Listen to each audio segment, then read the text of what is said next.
Okay, we're live. Everyone thinks because you're a zombie, you don't know good coffee. Well, they're wrong. There's only one brew that gets my seal of approval. Deadly Grounds coffee is my guilty pleasure. The aroma is so intoxicating. It brings all of my neighbors out of the woodwork. Deadly Grounds coffee. Coffee to die for and zombie approved. It's good to get a little deadly. Use the front door! Oh, they're so disgusting.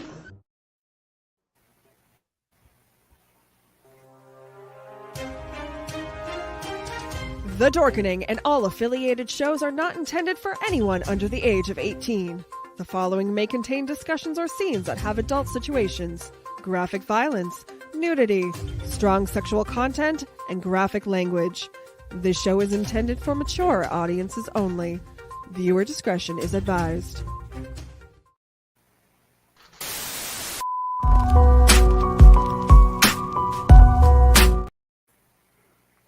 Sorry. Read the wrong name. Now okay. it's well.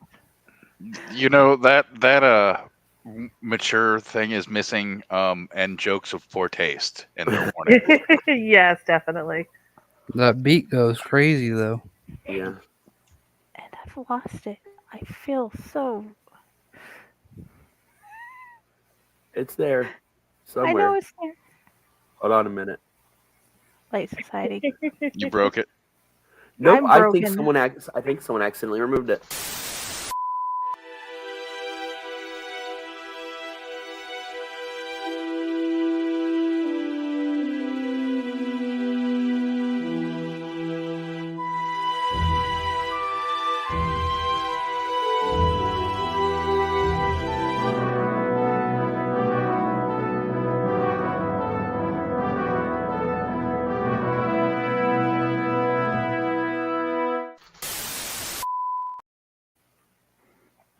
Okay. Well, Sorry hello about and that. welcome back to. Yeah, I'm all kinds of screwed up tonight. Everything's all messed up today. We apologize in advance. Welcome back to Outlight Adventures, where we're actually going to get to play some D&D again. It's been a little bit. Yay! Yahoo! We are also on tornado alert because there are tornadoes touching down all around where Pyle lives right now. Multiple touchdowns in all the villages near him. So we're kind of on watch to make sure he's doing okay. We'll let you guys know as things get updated on that as well. Del should be here, but they had to do a reschedule over on Splash Pages till today, and she may or may not be here. In theory, she will be at some point, but who knows? We love So, you, Dell, and stay safe, pal. Yeah. Yes.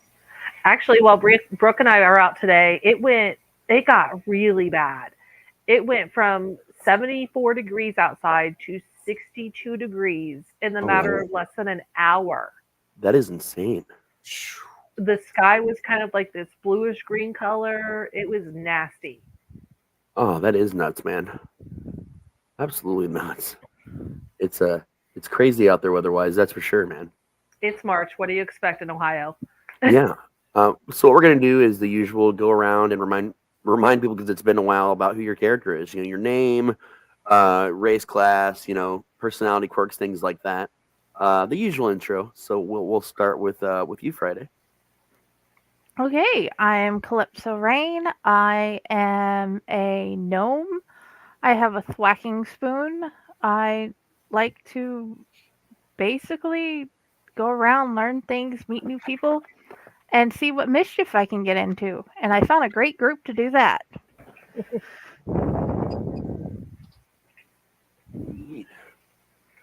Michelle, you're next. I am Fever Phoenix Jr., not to be compared The to the second. original Fever Phoenix. She is non-comparable. But she is a now level 2. So now she is her Circle of the Haze Druid. She is her Stoner Druid self. And I might be bringing something in the next couple levels for you guys. Very cool. Very cool. Next, that brings us down to Matt. I'm Reiko, Goliath Cleric. I love chaos, but I'm also good. And I hate mimics. You're scarred by mimics the rest of your existence. And carpets. Yeah, and carpets. Especially carpet mimics. Oh yeah, those are absolutely extra dangerous for you. And then of course we have Jayson.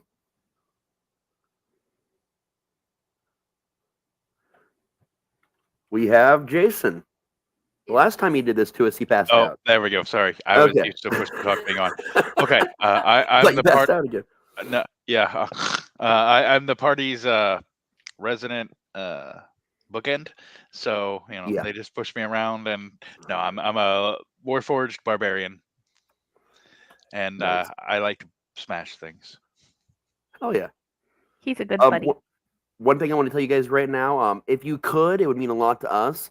Wherever you're watching this show from, if you could also watch or switch to Twitch and watch this particular show on Twitch, that would be amazing.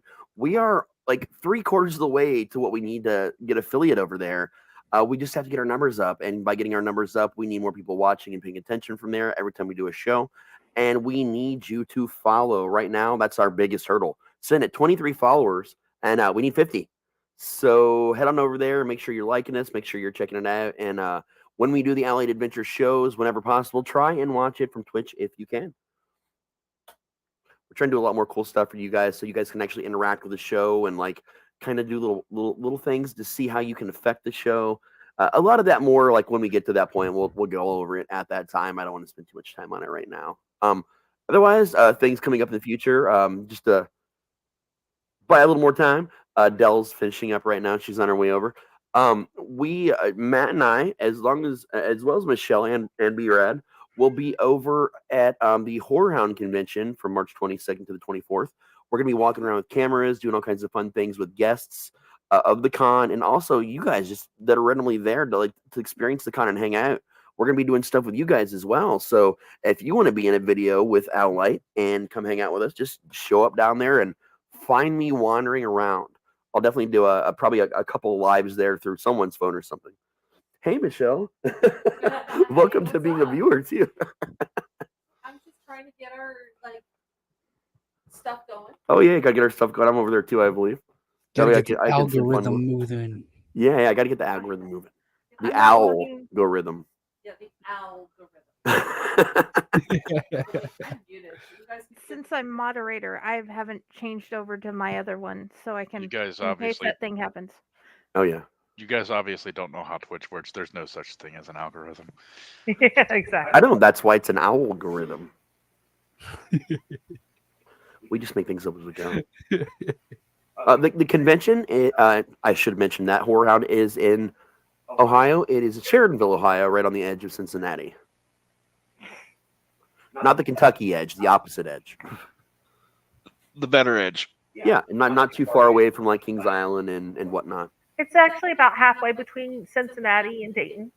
Okay, yeah, that makes sense. Yeah, about halfway. Yeah, if you guys are there, come check us out and hang out. Who knows what we'll be up to. We should have our brand new Allied business cards are in the works right now, guys. The order goes in tomorrow, so we'll have them for the con, hopefully. We got trading cards featuring most of the people you've seen on our network. That's going to be Series 1. We will do a Series 2 of a trading card, which will also a lot of other people that I think Michelle's going to be in Series 2. We're going to try and kidnap maybe Jody for a Series 2 card. But Series 1 will have 10 different trading cards from hosts from the Allied. We're going to have some for ourselves, but some we're going to do giveaways with as well. Just a lot of convention stuff coming in, because I'll also be at Final Boss Con in Ohio on May 4th.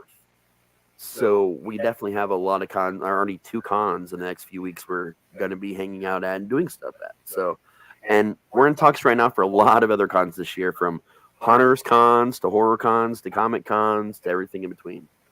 See, sir, the geek in you did not say that properly. You said May 4th the totally wrong way. May the 4th be with you. I know. See, normally that's Star Wars Day for us. We'd be celebrating Star Wars Day. So now we're going to be at a con, and we're going to have to try to fit that in elsewhere. And Matt hasn't even seen all the Star Wars. Matt hasn't even seen them all yet. Yeah, that's true. That's the con on the 4th, where all the Mortal Kombat folks from the original game are going to be there. Fart. And one of the Rita Repulses is going to be at that one as well from Power Rangers. I get down on that. Oh yeah, oh yeah. Oh, speaking of, Dell has finally joined us. Hello, Dell. Hello. How are you, Dell? Uh, Good. Just got done doing one thing, and they're like, "Okay, we're gonna do it." I'm like, "I gotta go. Bye. Go watch us play. Come watch me play D&D." And they're done Yeah, I'm bantering. sorry. Okay. Yeah, that's why I was like, should we move terribly the sorry about show a that. half an hour? And you're like, oh no, they'll definitely be done way before that. There were surprise news stories that I was unaware of. I prepared the news, and there was like, "Oh, guess what? This came up, and we decided to add it, and I didn't know." So I'm sorry. That's okay. Me and Drew will talk about that later. That'll be a later, later date. I'm joking. So it's your turn to introduce your character because we've all done that and kind of caught up with stuff, and we killed some time. Oh, awesome. Let me pull up my character sheet. Yeah, we're talking about the cons, the business cards, the trading cards, and different stuff like that. Oh, awesome. Yeah, my character is Char, and she is a fire genasi monk of Kosu. That is a fire god from the Faerunian pantheon. Her parents, she grew up in like I have it all written down there in the little description, I think, don't I? I thought you did. I believe you do. Yeah. Her family lived in a temple area. Okay. Why do I have all this really crazy stuff? Like all this. She came from this place called Pyrewick. It's a small town that is close to a temple and a monastery for Kosu. Her father is a monk. Her mother is a cleric, and so they both were dedicated to Kosu. And they were close to a path to a town that was kind of a trading post. So she's not completely isolated, but she's gone to town. She's seen different races. She's seen other stuff. But and as a genasi, there are actually quite a few of them and other like dragonkin and such that hang out at those temples. But she knows a bit of stuff. But she's finally old enough to go out on her own and earn her name because the way they do things, like her father, they do weird things when they do their names. You have to, if you were given a birth name, like she was given Char, that's what your name, and you get it associated with your parents. But you go out and achieve something, and you get to add that and have it be your real name. So this is like a rite of passage for her to be out exploring and adventuring and doing things. So she came over. She enjoyed her first little adventure. She's getting to know people. She got to see her first. Well, are they live? What? Jayson, yeah. Warforged. Sorry, I forgot for a second there. You're good. Yeah, she met her first Warforged, and she was like very intimidated by like, I don't want to ask, but then he went all dormant, and she was like, "Oh, we're just pushing around." Okay, so is that a Warforged? Yeah. I mean, or is it just some really funky armor? I don't know. Maybe it's both. You don't know what's like. Yeah.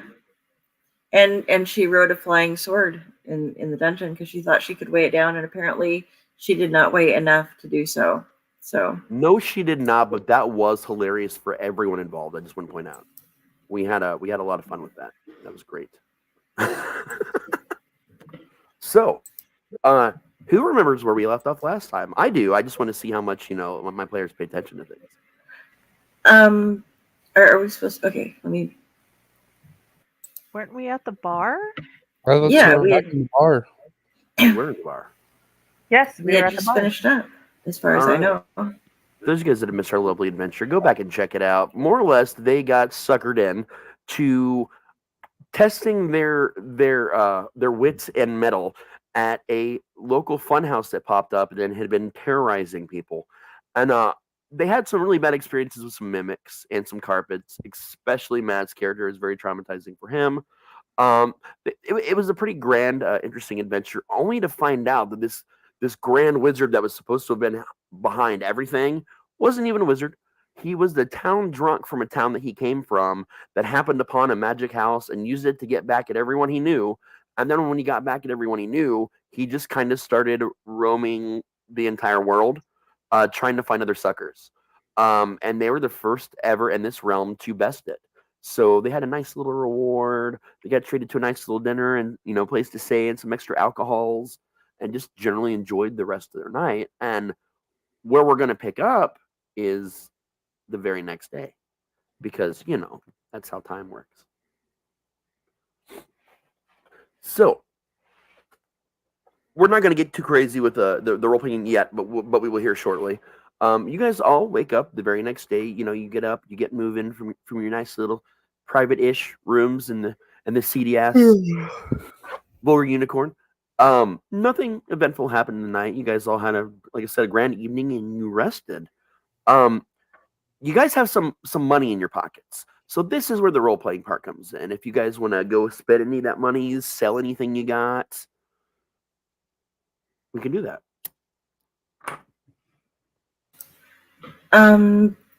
Okay, so I need to talk to everyone. I collected there was an alchemy jug, but I believe that I don't remember everybody's in-game name. I believe that Calypso grabbed the alchemy jug. There's also a rope of climbing, a chime of opening, and those I was holding on to see if anybody else in the group wanted them, or if we just wanted to hold on to them for future use. So I'm going to wake up and just see what everybody wants to do. Most people do have their character names in their titles on the StreamYard if it helps. Yeah, it's just really small. So I'm like, oh yeah, it is a little small. So does anybody want Zafran? Okay, there was an ornate, fancy jester rug, and a climbing rope, and a chime of opening, and 550 gold pieces is what we came out with. Okay. Yes. Okay. Yeah, and that was money that everybody got to divvy up too. Jayson, you have money on that as well. Yeah. How much money? So I think 110. Everybody gets 110. Yeah. 110. Okay. And if anybody, I believe we were going to just sell the chest, unless somebody really wants to carry around a treasure chest. The Propz a clown and he wants to keep it, but Reiko does not. Yeah, you get the rug. We're going to keep that rug for you. I will carry that rug in my bag because I have enough. I have a special bag. So. Yes, we will be keeping that rug, and we're going to put it in our great, huge mansion that we assemble. I need to see if I can get some kind of spell that lets me animate inanimate objects, so I can terrorize him with that damn rug. Turn it into a flying carpet, a flying rug. There you go. No, I'm not turning anything into a flying anything because I'm not going into that mess again. Yes, that is why I'm being poured, by the way. So is anyone interested in either the rope of climbing or the chime of opening before we... I'll take the rope of climbing. If nobody else wants it, I'll take the rope of climbing. I'm good on both of them. Okay. You get a rope of climbing. Those are fun. Add that to my hemp rope. Oh, I'm going to have some fun with rope. Am I the only one who's nervous about that? I mean, to some degree, you probably should be. So, how much do you think I could get out of this great sword? The great sword? Well, I mean, first of all, you're going to want to go in town and find someone that's going to want to buy it from you, which is probably going to be like a blacksmith or, weapon shop, what have you. All right. That's going to be your first you know. Okay, yeah, I think I'm gonna go and try to find a blacksmith. Okay. Now you've never been to this town before. You're not really sure where to find things, but as you're up in the morning, you guys know that that Mafak, the bartender, is already up and ready for the day, and he's typically the source of information. Yeah, I'm gonna go talk to Mafak and ask him if he knows where the blacksmith is around this town. I sure do, lad. If you just walk on out the door and go down about I don't know 4 buildings on your left, you should find old Grey Knob over there. That's not his real name. That's just what I call him. But don't you go calling him that because you'll probably get punched in the face. All right. He's got an I'm gonna- STD. It's a long story. I'm gonna follow his directions. All right. Is anybody going along with him to the blacksmith? I'll I'm walk gonna it. ask. One person at a time. Remember, you can use exclamations in our private chat if we want to. How about this? I'm just gonna run it like in order here. So I'll ask Friday, are you traveling with Matt to the blacksmith? No. Okay. Dell, are you traveling to the blacksmith? I was going to ask Mafak a question first. Okay. Go ahead and ask the question. Where would be the best place to try to unload this chest? Oh, the chest. Probably also the blacksmith. Oh wait, hold on a minute. That's a fancy chest. You might want to check with the jeweler. That's gonna be right across actually. Across over there. Apply for a win. Actually, to your left, to the left of the blacksmith. That's gonna be your jewelry shop there, and I think she's gonna want it. Her name, oddly enough, is actually Jewel, and that's a real name. You can call her that. It's okay. Okay. Okay, so Jayson, are you going with either the jewelry shop or the blacksmith? Don't really have a need for anything from either. Do you have a need? Okay, well, I'll come back to you when I come back to Jenny as well. Then, Michelle, are you going to either of those places along with them? I'll walk with the blacksmith. Okay. So we'll hit blacksmith, and then we'll hit the jeweler, and then we'll cycle back around in order, starting with Jenny. So blacksmith, you have no trouble finding the blacksmith. You get there, and in fact, there's this really cool big old sign that has a picture of a hammer and an anvil on it. Looks about in the same condition as the Vulgar Unicorn. Not terrible, but a little bit of disrepair, but not too bad at all. I'm gonna enter. All right. As you enter, you hear trumpet music blaring. Not quite uncomfortably, but like pretty close to that level of volume where it's almost uncomfortable. It could be worse. I'm getting a lot of feedback from Michelle over there when I'm talking. I'm sorry. I got myself dialed down real low too. There you go. Yeah. I think it's easier when you're not talking. So yeah, almost uncomfortable. Trumpet music is playing in the background. Other than that, there's a couple of people wandering around. There's aisles kind of set up with like shelving that's holding different weapons, armor stands. There is a very nice kind of glass case against the back wall, and behind that you see a dwarf. He's taller than Mafak. Right now he has on just your basic blacksmith apron clothing, nothing fancy. He looks a little dirty. Got a towel over his shoulder. And behind him, there's a door that presumably goes into some kind of, workspace. I want to approach him and ask him if he's the head honcho of this place. He looks up. Head honcho, you making fun of me, boy? No, I'm just asking who's in charge. Oh, right. And he mumbles something like under his breath. You can't quite make it out. All right, well, what do you want? I'm in charge. I was wanting to sell this great sword that I have. A great sword? Well, let me see it. There you go. He picks it up, looks it over. He's like, well, where'd you get this from? I haven't seen this in a while. I made this one. See, here's my stamp right there. And he flips it over and shows you this mark that you can't even see what the fuck it is right by the pommel, but he seems pretty certain that he made it. We got it from this random drunk that was messing around town. A random drunk? Yeah. What, did you just kill him in the bar and roll him in the alley? We got laws against that. Oh no. He liked to play this little game, and we won his game, and that was the reward for winning. Was that weird asshole that ran that house, boy? Is that who you're talking about? Yeah, he was kind of weird and strange, but we got something out of it. Well, that's good.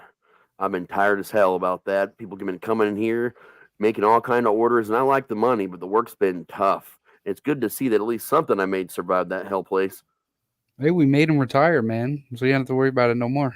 Oh, yeah. So, I mean, this wasn't my best work. It was a little bit of a rush job. Certainly not masterwork by any means. I could probably offer, say, 20 gold for it. Now, out of character, you have an option here. You're newer to gaming, so again, it's a level 5. I'm not going to be that much of a dick to you guys. You do have an option to kind of talk it up and use some skills on your character sheet to, kind of talk them into getting some more money. No, I work for a pawn shop, my friend. Yeah, I know in real life you do. I'm just letting you know that there are skills on your sheet that'll help you do that as well. And you have a pretty little druid tagging along with you if you want to pile on top of it. You guys can do some combined rolls and do some teamwork on it. I'm gonna talk to Fever and see if that's a fair offer for the sword. All right. For the level, do you think it's a fair offer? 20 gold? Or is he lowballing me? So Fever pulls out her pipe, then takes a big long toke. And then passes the ball to the GM. And then passes the ball to the GM. It holds it for a minute. Exhales right in your face. 20 gold's a lot. Oh, shit. You get the vibe that not only is she high, but she probably doesn't understand the value of things like metal being a druid. So she may not be the one to help you in this situation. And then, of course, the blacksmith. You guys are standing right in front of having this conversation because you never left his side. It's like, listen to her. She's right. 20 gold. A lot, boy. It is a lot. Could you go up to 30? Could I go up to 30? You're going to have to make me some rolls, man. Which ones? We like back into D&D Beyond because apparently when I was shuffling through things, my dumb ass completely shut it out. Would it be persuasion? You can use persuasion, yeah. Persuasion or intimidation, one or the other. Depends on how brave you are today. I would recommend persuasion in this situation. Yeah. And I did not persuade him. Dude, I'm telling you, 20 gold's a lot. Man, boy, listen. I'll do you 25 because I feel bad for you. But, I'm going to tell you, in this town, if you're trying to persuade people to pay you some more money, you're going to have to get a lot better at it. A lot better. All right. Oh, we'll start. I'll take the 25 gold. I hand him the sword. All right. And he immediately, literally just hands you the money and puts the sword up back on a rack. All right. I want to leave. Nice doing business with you, boy. Come back and see me soon. Nice doing business with you, too. And he just goes back. I want to talk to Fever again. Right. I was shooting for 25. That's why I highballed him for 30. See, gold doesn't really mean much to me, so it's whatever, man. Alrighty. We're gonna go on over to the jewelry shop with Del. All right, I'm going to enter the jewelry shop and look around. All right. When you enter the jewelry shop, it's actually in a way better state of repair as far as the building itself on the outside goes. Some time and effort went into restoring this building beautifully. There's gems, not really expensive ones, but certainly shiny ones worked into the brickwork on the outside of the building. As soon as you come in, you enter the door. There's also a curtain that you've got to walk through that's all, bejeweled and bedazzled all to hell. You come inside, and there's a faint aroma of some nice incense. It's kind of a fruity smell. You're not sure. You think it might be elderberry incense. There is lush curtains all along the walls. There is glass cases like out in the middle of the area that you can kind of walk through, also like aisles, and then a more expensive, larger glass case against the back room with this. I'd say she's a moon elf. She's a little pale, but very, very gorgeous. She's wearing like a flowing skirts and scarves, and the door to her back room is just separated instead of a normal door with just beaded curtains. But there's some pleasant music. There's some, nothing to put your finger on, just some pleasant lute music coming from somewhere. Okay. Um, I will. I want to look around a little bit and just not in an acknowledgement matter if she's looking at me, but I just want to kind of peep around and see, compared to what this chest looks like, what kind of stuff she has. If it's something that's similar to her type of wear, her style of stuff. I mean, she has all kinds of different. Like, she's got like gilded chairs with gems. She's got a chest or two. She's got necklaces, rings, you name it. Based on the construction of this chest, though, you're not seeing like any other chests that are this quality out on the floor. So that could easily lead you to believe that that might be something a bit more valuable than what she's got out just in the general area. Okay. And you are the only person currently shopping, so she did return your nod with a jingle because apparently, as you get closer, she's got little bells tied into a lot of the scarves and stuff like that. Okay. Probably a silly question, but are there price ranges around anything There are no posted up, prices or is marked it all? anywhere. Okay. Um, well, then I will look around real quick and then just approach her and say, hello. I was sent over Greetings. here by Mofhawk. Ah, such a Um, pleasant little man. Makes the best alcohol in town. yes, he does. Best I've ever had, actually. Same, Um, especially that wine. well, he sent me here because I'm sure you've heard about the little mishap of this house thing going around town. Ah, Um, yes, the house. yes, my friends and I, well, my new friends and I guess, uh, went through there and we managed to get all the way through. And we ended up with this chest at the end. And I mean, the items inside are something we want, but I see no point in lugging around this chest. However, it is quite nice. So it was suggest that I bring it here. Okay. And I was just wondering if it's something that you would be interested in or not. Yeah, let's go ahead and pop that on the table. I'll help you lift it here. We don't have to worry about breaking the glass. It's enchanted. It'll be fine. So she kind of Okay. comes along, bells twingling and all, and helps you heft it up onto the counter. She pulls a magnifying glass seemingly out of nowhere. Of course, a bejeweled magnified glass. And she Mhm. starts looking at everything, the lock mechanism, the hinges, and you hear the random, well, I haven't seen that in a while. Oh, that's inlaid nicely. Fantastic craftsmanship. And this takes like 20 solid minutes of you just standing here and her seeming like she may or may not have an orgasm over this chest. When she Okay. concludes, she looks at you and she says, how much are you looking to get out of it today? Have you put any thought into that at all?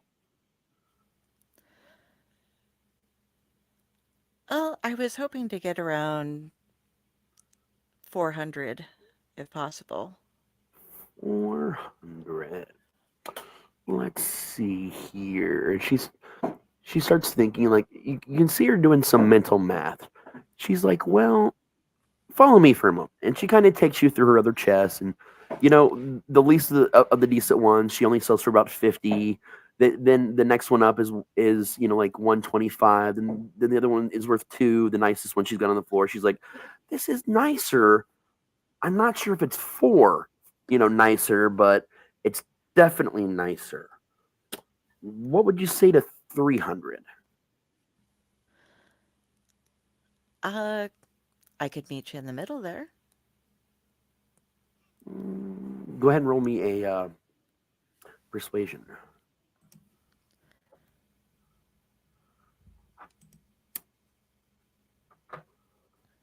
10 total. 10. She's like, I have this weird thing with numbers. How about 333 gold? Okay, that sounds fair. Lovely. And if you find anything like this ever, please definitely, let me know. And of course, there's always items I'm on the lookout for specifically as well. Oh, what might those be? Well, there's a rumor about this gilded pot. It's supposed to have some old and ancient magic to it. I'm not exactly sure what the magical side of it is, but it said this thing can give you untold riches, as if the pot itself isn't already, beyond valuation, because apparently it's one of a kind. And the rumor is it can be found in a town that's like only a half a day travel from here. But as you can tell, I'm not much into traveling and adventuring myself. But if you and your friends would be interested in going on an adventure of your own to look for it, I would certainly reward you well. Oh, what town is that in? Well, the town is called Riverside. It is, of course, by a nearby river. There is actually a full path to travel if you happen to have a cart or a buggy or anything. There's an offshoot road about, I'd say, a half mile outside of town you can meet up on that takes you all the way along the river right to the town. And it's a gorgeous little town nestled right in the woods by the river. Okay. And do you know where it is in this town? Is there... Not sure. We just know that it's somewhere in the town. Okay, this isn't something like I'm going to have to break into someone's manor and do a steal job, is it? Oh, no, Okay. no. Okay. I'm not into theft myself. I'm more on the discovery, So if there is, if you find out that it is in that situation, completely understandable. Just notate it for me and see if you can find out who it belongs to, so I can maybe, wheel and deal with them. But I would still reward you for that information. Okay. That sounds absolutely fair. Pleasure doing business with you, and hopefully I'll meet you again. You as well. Come back anytime. Right. We're gonna hop back over to Jenny. Jenny, while they were doing these things, what are you doing?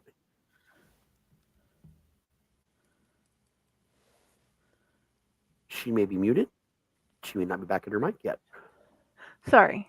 Okay, you're I good. forgot I was muted. You're good. I thought you might have been. I didn't want to sneeze in anybody's faces. I had asked where I might find a place to find some herbs and other metal tools. Well, metal tools is most certainly the blacksmith. Okay. Herbs, you're probably gonna want to go to the black shop, the blacksmith shop. Herb shop is the other direction, 2 doors down on the left. Okay. I head out to the herb shop. All right. Jayson, is the herb shop somewhere you needed to go? No, I'm really don't need anything, so I'm just gonna hang Okay. out at the unicorn and just kind of chill and people watch while everybody does their thing. Okay, good. I just wanted to double check with you. One second, we have breaking news from Pyle. As of right now, everything's okay with him and his family and his people. It seems like everything's settled down as of right now. So we are off on the Pyle tornado watch for the moment. Things are going well. So I know a lot of people were worried about Pyle, just like I was. Yay! Yeah. So crisis averted for now. So you easily, with his directions, find the herb shop. Man, there is some stinky ass ganja rolling out that door. The smoke's rolling out. You can smell it. It smells pleasant, but it's pungent. Mhm. Definitely got an earthy smell with a little bit of, you think, like almost a coffee undertone. It looks like a shack, man. It looks like a magic straw built shack that you have no idea how it hasn't caught fire and burnt down, but there it is. And it's in fantastic shape too. Awesome. I walk in and I browse around. The door is also made out of straw and stick framing.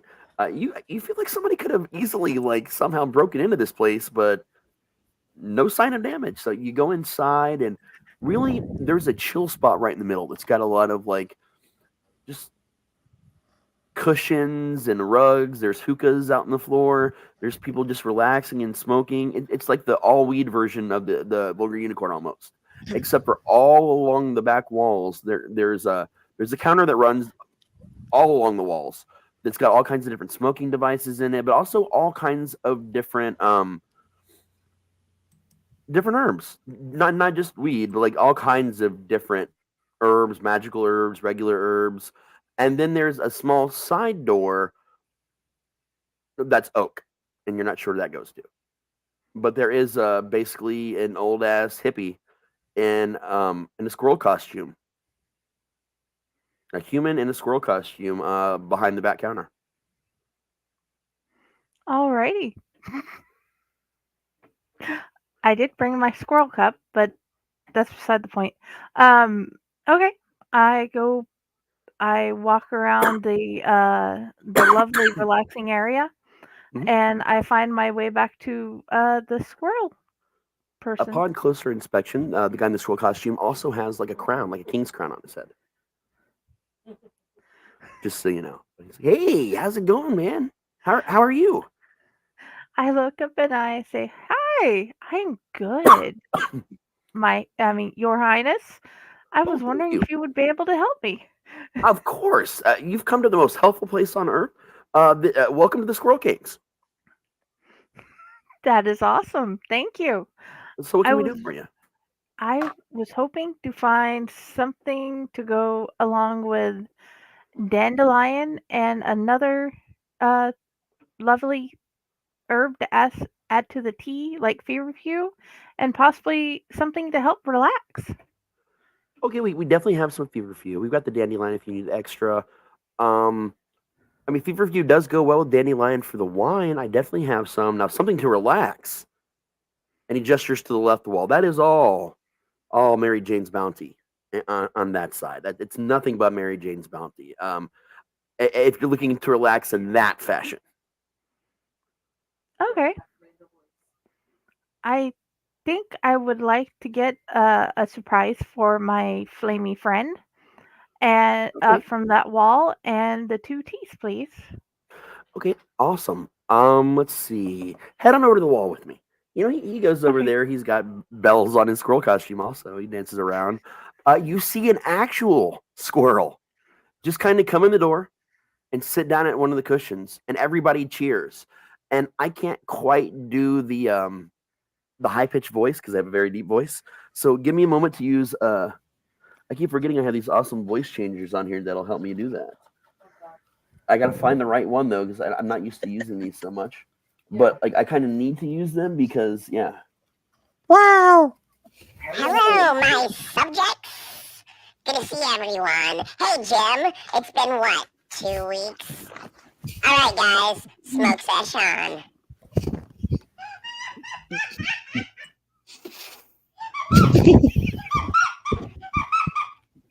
Yeah. The guy in the squirrel costume just nods to him. He's like, "Yeah, all right, yeah." So weed. There's a discount every time the Squirrel King himself, the true Squirrel King, enters.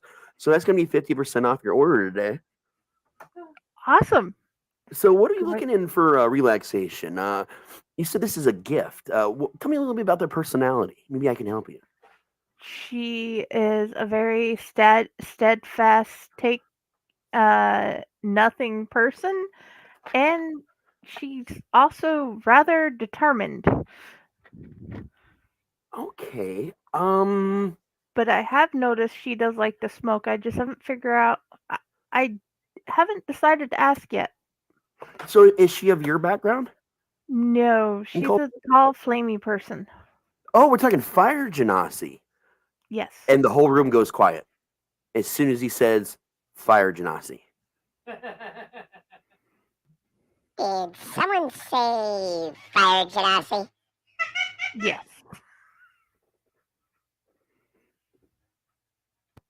And the squirrel stops what he's doing and comes right over to where you are and hops up on the counter.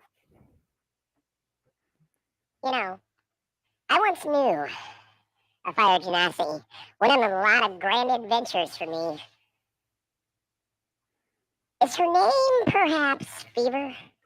She's Fever Junior. Oh, the doctor of Fever. Even better. You know what? I have something just for her if you don't mind sending a message and a package. Gladly. All right, so the squirrel dips out, goes into that little side oak door. You hear him, rummaging around and like cursing a little bit. Things like, Oh, fuckballs. and then he comes back out with a small package and a letter, and he gestures to the guy, in the squirrel costume, and he says, Go get a tea. This one's on the house. So, the package. Inside this package is a very special ganja. Something that Fever's mother, Fever, I guess, senior? I don't know what we do there. So her mother helped grow this a long time ago. And, her mom's been gone for a while, so I've been kind of smoking the shit out of it, and I feel like some of it should go to probably them. So, yeah. And the letter is for, I guess it's for her too. So, good luck on your whatever it is you're doing, and catch you later. Thank you. doesn't Your even let you Highness. respond. He does not even let you respond. He just shoots back over and starts smoking again. And the guy in the squirrel costume is like, well, that was something. Enjoy your keys, man. Hope you enjoy whatever's in the package. And just remember, whenever you need some good green or anything else, just come back over to the Squirrel Kings and, tell your friends about us. Okay. Thank you. No problem. I guess I walk out and I apparently do go over to see if he has any small pointy things. Oh, the blacksmith? Yes. You pass, actually, Matt and Michelle on your way there because Ooh. they're heading back. I stop and say, the Squirrel King said you need this. I'm sorry. I was just. The Squirrel King is from an old server that me and Jayson and Michelle were a part of a long time ago. But the Squirrel King is like one of those characters that we all have permission to use. Oh. Oh. I haven't heard the Squirrel King perform that way before. Hey man, I can't do the loud squeaky voice, but that's why I got a soundboard. Oh my god. Oh. I'm sorry. I'm trying to compose myself now.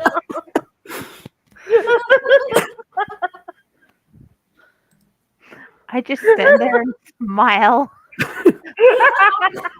We may need a pause for her dying right now because she is like literally dying.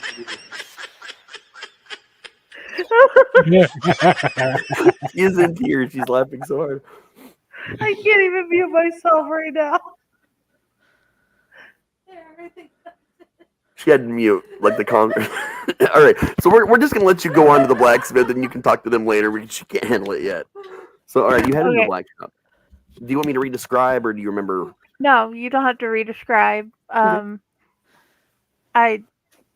walk up. I walk in and say hi. Hello.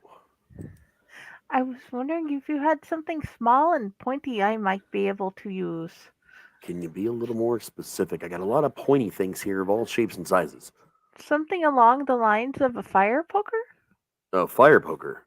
What size? No taller than I am? Then he looks down to you, and he's a dwarf. Give me a second. He kind of gets down, rumbles through a bin. Does it need to look nice? Nah, it just needs to be useful. What do you want it made out of? Just, iron? Is iron fine? Iron is good as long as it doesn't bend. Oh, here you go. And he just kind of like pops up and sets it down on the counter. It is a pretty beaten up looking fire poker. That's solid iron. It's not going to bend or break or anything like that. It's very weathered. He's like, you can just have that. I was gonna melt it back down and try and use it for something, but I mean, I'm not doing nothing with it if you want it. Oh, on the house. Thank you. I appreciate you. Thank you for taking care of my friends and I. No problem. And goodbye and have a great day. Yeah, you too. And he just kind of wanders back through the back door, into his shop. And I wander back out and look around. All right, at this point in time, is anyone else wanting to sell or do anything in town? I just want to go meet everybody back up at the inn or the ugly unicorn. Let me check my character Older sheet real unicorn. You guys mentioned the chime of opening. I didn't know if one of you was keeping that or if you were going to sell it, and the alchemy thing. Nobody wanted it. I believe that Calypso has the alchemy thing. Okay. Yes, I have the alchemy jug. Okay, cool. Yes. So I was just going to hold on to it until we decided what was going to be done with it. All right. Is there anything that anyone needs to buy right now? I think I should wait. Your lungs. Yeah, I mean, you guys can wait for however long. It's your money. I just want to make sure you guys are accomplishing what you're wanting to accomplish at the moment. So presumably, you guys all inevitably make it back to the tavern to meet up. And Jayson, I'm going to start with you on this. Alrighty. Oh, actually, can I start? I wanted to pay everybody what I wanted to split the earnings from the chest. Yeah, do that real quick, and then we'll jump to Jayson. Okay. Everybody gets 66 gold. I kept the leftover 3 as You did the work, carrying makes around my backpack fee. So So everyone can add 66 gold to their character sheets. Thank you. Yep. Okay, that's all I wanted to do. So I do have a question. So I scrolled a little farther down in my inventory, and I noticed I have other possessions, and it's a prayer wheel and 5 sticks of incense. Yep, that's just stuff that you being a cleric would have for like ceremonies and stuff. I was very confused for a second. Thanks for the clarity. You're good. you know what I have? A rug. It's killing me. That's a very nice ornate rug too. I'm surprised you didn't try and sell it. All right, guys. I am sorry about that. Yes, is a monk rug, not Yep. the ornate rug. Oh, okay. The prayer rug. Yeah. I think I am back now. You think? Okay. I think so. Oh. So Jayson. Okay. Yes. Are we sure this time? Yes, I'm sure this time. Okay. So I look over at the barkeep. Is there any new work come up yet? While they're all out doing their thing. No, not right now. It's kind of quiet at the moment. Some of the shopkeepers though, like usually have, different things they need done for them. So you might want to check with one of them. Oh, Do I look like a fetch quest type of person for you, sir? I mean, you look like a fucking giant machine there, boyo. Exactly. I don't know what you do with your life. Maybe you're a fetch quest connoisseur or whatever they call them these days. Oh, Rodney. Right. No, I'll wait for when I everybody was else to telling- show up then and see if anybody shows up. Oh, is everybody here now? Because that conversation I was having before while everybody was out. Okay, yeah. Oh, that's fine. Then now, skip forward. Everybody's here. You got the gold that was handed to you. Thank you. Okay. Anybody find work? Yes, actually, Rodney Jewel, the jeweler. Interesting there. Kind of self-fulfilling prophecy. She told me that she is looking for a gilded pot that is in Riverside. She told me how to get there. Oh dear God. Okay. Is it paying well? She said she'd be very interested in pay us even just for information about it if we weren't able to get it on our own. But I'm not sure that we want to give it to her because it said that the pot is supposed to be, beyond being amazing itself, it can give you untold riches, but I'm not sure exactly what that translates into. Did she mention anything about fairies or wishes? No, she did not. She simply said that she has heard that it is somewhere in Riverside, and she would pay us to either retrieve it or to just give her information upon it. Okay, hold on 1 second. I need to look at my skills for it. Second. Where are they? No.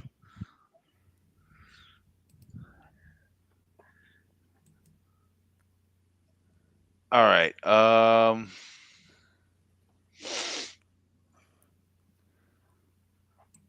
Sure, let's go to Riverside. Anybody oppose? No. I'm down for whatever. Let's do it. And I believe you have the interaction with Jenny that she was waiting on to have for you to calm down. Yes, I has a package. A package? And What? a letter. The Squirrel King! I met him. He was nice. He gave me herbage for our tea and you a special gift. The Squirrel King. The Squirrel King. He was adorable. You know, my dad told me stories about something like that, and I didn't believe him. Yeah, but he loves your mama. She helped grow this. I thought they were lying. No. So she takes the package and opens it up. Inside the package, again, there was a letter attached to the top of the package. You might want to look at the package first. Okay, she's going to look at the letter first. It is a very nicely, ornately carved wooden box that has the symbol for the goddess Mary Jane. I mean, it is, you've never seen it's a dark wood, and like the carving, just the way they shave it to the light colors of the features, they shading with the carving. I mean, it is a perfect likeness of the goddess Mary Jane, as has been described to you by your mother and father who met her at one point. I thought they were lying. And that's just what the box looks like. I haven't even opened it yet. She's going to open the box. Inside this box is an ounce of the most beautiful bud you have ever seen. This bud is not only dark green, it almost looks like Christmas bud, Christmas bud, because of the thick crimson red hairs in it.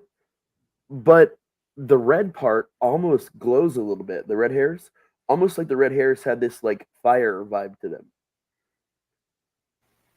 You see Fever's eyes just get like huge. And she's just like, her jaw just drops and she's like, I thought they were lying.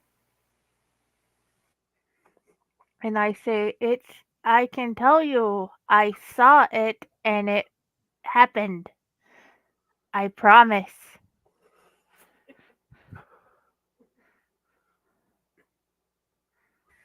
She is going to take one of those buds out and just pop it right in her bowl. You do that, and now that it's in your bowl, it's in your bowl. I know. And you can do what you want with the rest of it. There's also a letter attached to the box. And she's going to open up the letter. And as you open the letter, you hear a voice. Oh, God. Dear Fever Junior? Are we doing that? Yeah, Fever Junior. It has come to my attention that one of your lineage has re-entered our world, and along with that comes a lot, really. Specifically, here is some special bud called the Phoenix that was originally designed and grown by your mother with the help of Mary Jane. I hope this aids you on your quest. Not only does it have some very light healing properties, but it is said when you imbibe enough in a state of meditation, you can ask Mary Jane one question. So I hope this goes well for you. And, you know, if you ever want to stop by and hang out and listen to some stories, stop by the Squirrel Kings, tell your friends. And there you have it. Guys, we have... And everybody heard that. Everybody in the fucking bar heard. And Mafok's like, oh man, I totally forgot. Y'all knew the Squirrel King.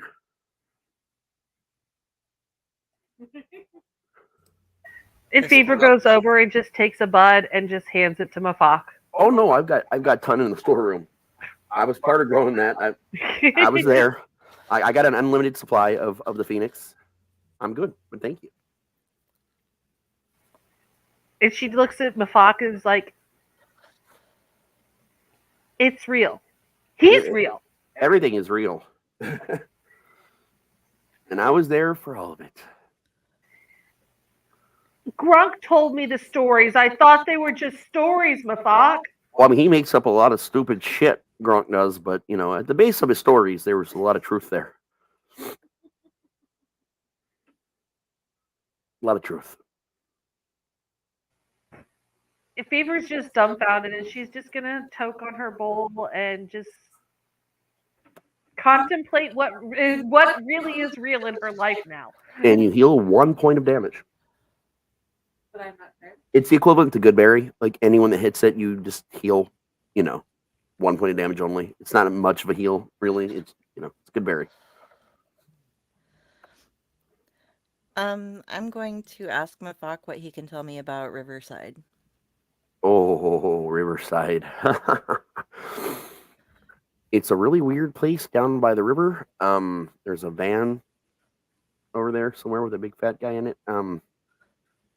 Really, it's a seedy place. A lot of people that live there are failed experiments from wishes and just all kinds of weird shit. Everybody's been affected negatively there in some way. Now, the town itself is not cursed or anything like that. The people can't bestow curses. They just, people that have gotten cursed or made bad wishes or something all tend to live in Riverside for some reason. They all just kind of gathered over there. Well, But I mean, it's a nice place. It's decent. Jewel mentioned wanting a gilded cup from there. Do you know anything about that? I don't know about a cup, A but I heard gilded about a pot. Yeah, a pot. Yeah, they got a pot. It's right in the middle of town. They got this little museum dedicated entirely to this pot. Okay, is there anything seems odd that she'd send me there. She said it wasn't to steal anything. But Well, she she was might not interested in know getting about a the hold- museum. I mean, I only know about it because I hear about everything. She's never asked me. But I mean, from what I've heard, the pot's like either for sale or like there's something involved with like people going like traveling there to like try their luck at taking it. But like it's a big shtick for the town, and it's very possible. I don't think there's any kind of theft needed for it. You might be able to get it. Details are a little foggy on that, but Okay, thank you. I'm gonna go back and if no one else is paying attention, relay that to the rest of the party. okay. You guys now have that information as well. What do you guys think? How does this sound now that we know a little bit more? Let's wreck some shit. Calm down, Ralph. Don't make me stick a carpet on you. Got it in my backpack. Don't pull it out. No. That's what she said. Do it. I raise my fire poker above my head and say, let's do this. Rodney? I just want to break things right now, so let's go, I guess. Even though it's a fetch quest. Okay.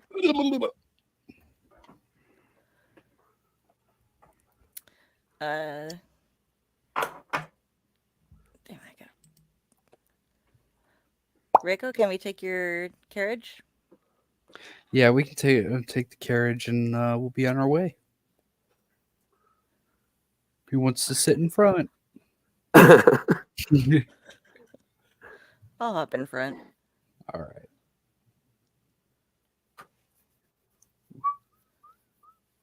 All right, you guys, it's not hard. You get there, like I said, about a half mile out of town. You find the road by the river. takes just under actually a half a day's travel, and it's a well-traveled road. And being this close to like the main town, everybody comes in. There's no bandits right here to deal with. There's nothing crazy. It's just a nice, quiet trip down this road by the river. And it's a very nice river, very beautiful, sparkling blue river. You see the occasional fish jump up out of it. You're pretty sure if you look closely enough. Actually, make me.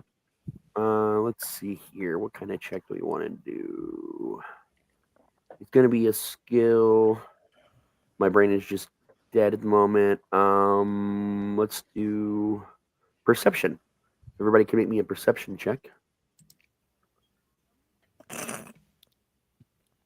Char sees nothing. 3. Reiko sees nothing. Well, Just waiting for Rodney now, I think. 16. Okay. So those of you that rolled a 12 or up will very clearly see a big old Sasquatch that looks like Harry from Harry and the Hendersons, like down by the river that just smiles and waves when you go by. And then starts heading back off towards the direction you guys came from.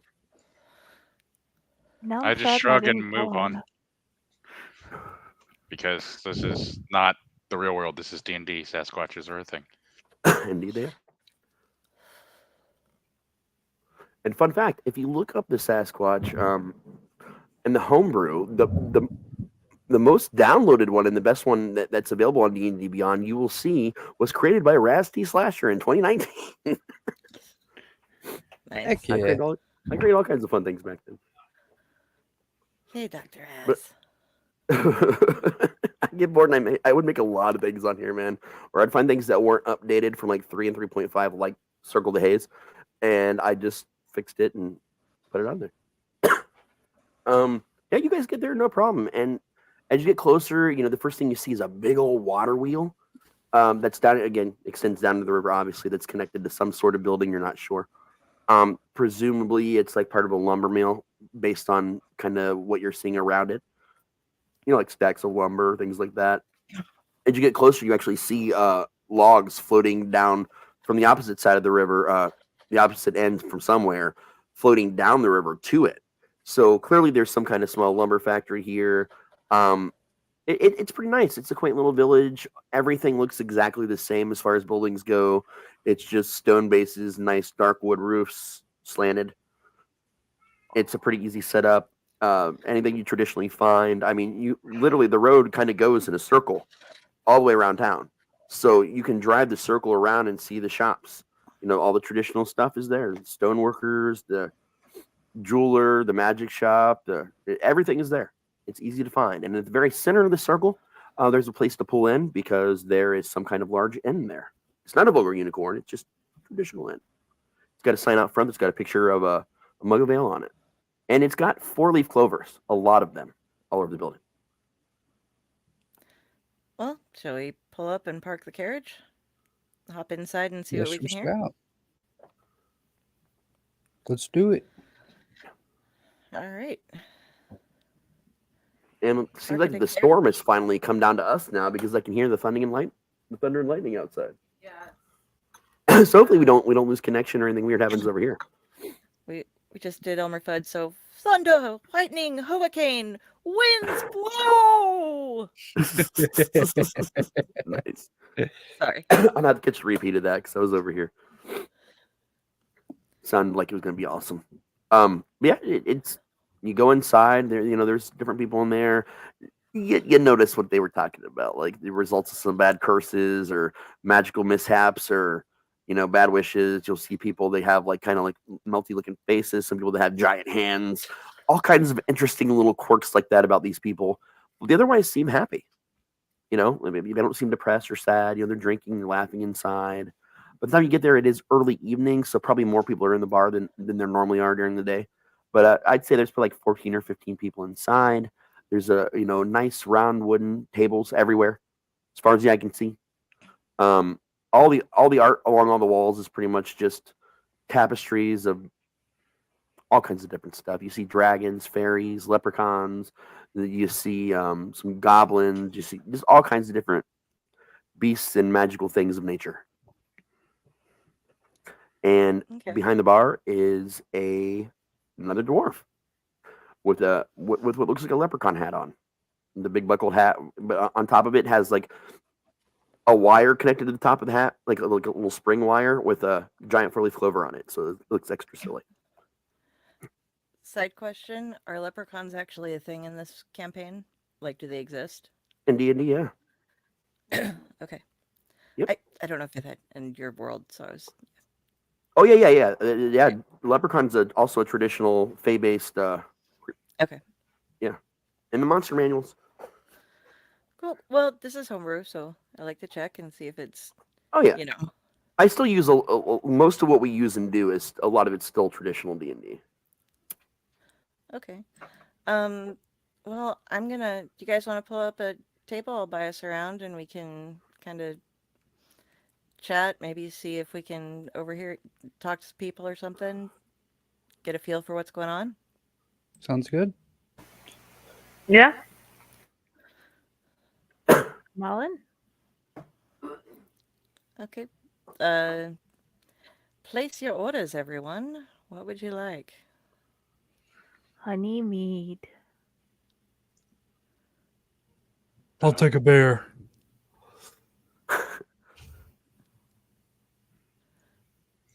I'm okay. Okay. Fever, did you want anything? Fire wine. Okay. So I'll get. I'm gonna try the fire wine. That sounds good. I'll get 2 of those, the honey mead, and the beer, and go over, lead us to a table. Sit down. Right. 1 gold start. for all of it. And you also all get a free keepsake, which is a wooden beer stein with a giant four-leaf clover etched into it, and it's full of what looks like green ale. Oh, sweet. Apparently, they're celebrating a holiday right now called St. Patrick's Day that none of you have ever heard of. You're not sure what it is, but they seem very excited about it, and there's a lot of green stuff everywhere. Okay. I will taste the green ale, green beer. It tastes like decent ale that just happens to be green. Okay. Not bad. Not the best. It's not my fox, but it's decent. All right. Fever, do you know anything about this place? Your family seems familiar with the area. I have never heard of this place before in my life. Okay. So I guess I'll go up to the bartender and ask him, say like we just left the Fox. This is my first time in the area. What can you tell me about town? Well, as you can see, we're in the middle of a festival right now. You know, the St. Patrick's Day festival. It's a big deal for us. I don't know that anyone else celebrates it. I don't really know. We don't really have a lot of communication with the outside world, but you know, we are a travel destination. You know, we like the outsiders to come in, like you folks, and kind of hang out and see what we got to offer. But we don't really talk to a lot of people outside of here.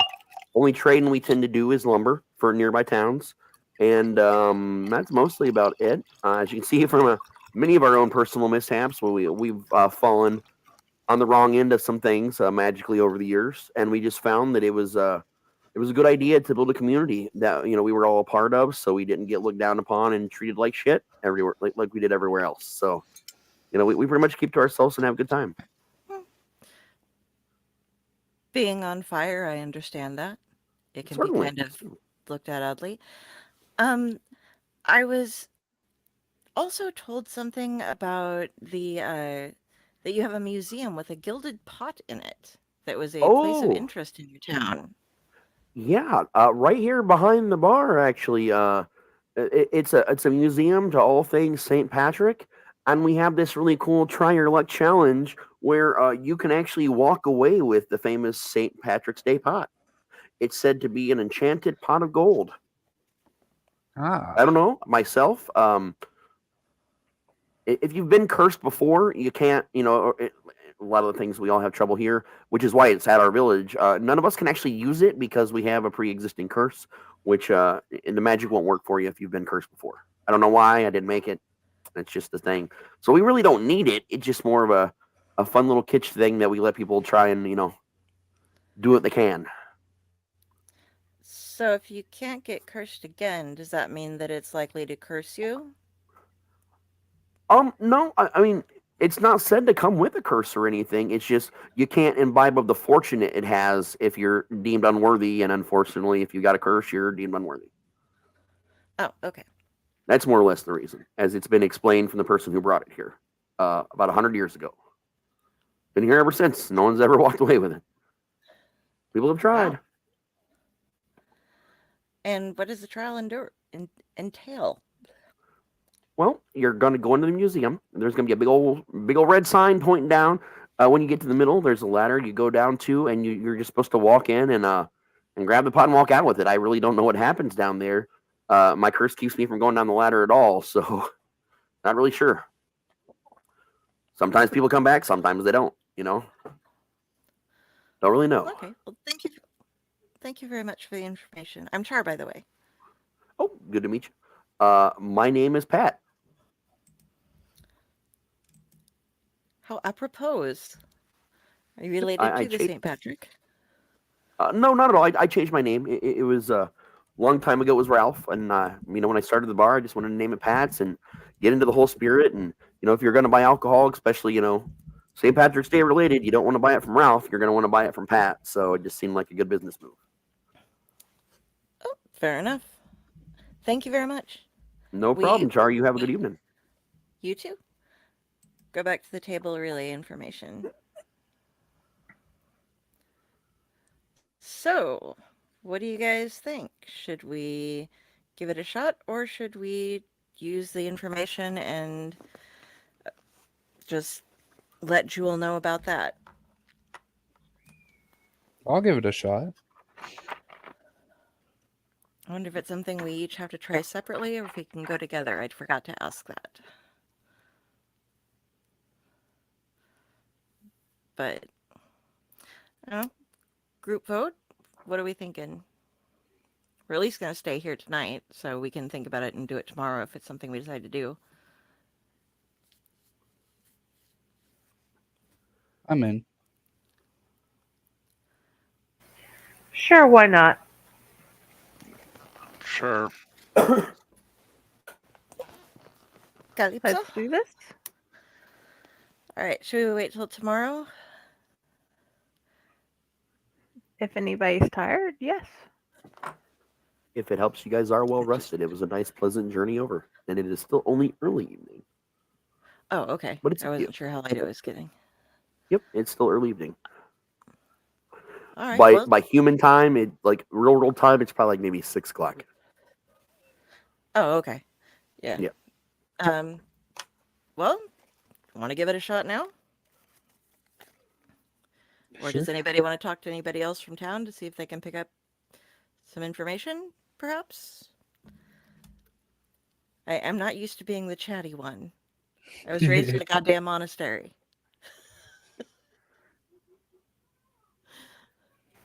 I'm good. Let's do it. Okay. I'll go approach Patrick and ask him if it's okay if we give it a shot now. All right. You approach him. He's like, "Oh yeah, sure. By all means. You just exit through the back door," and he points you to a door. Looks like the front door. There's no real difference, except for there's a sign above that says, entrance to Patty's Museum is what it says on it. Yeah, just head on through that door. Go look around. See the artifacts from St. Patrick himself, and then when you're done with that, just head on down the ladder. Y'all can go at the same time or one at a time. I've seen people do it always, so it's up to you. Okay, thank you. So I'll go in through the door and start checking out what various artifacts are collected inside of this museum.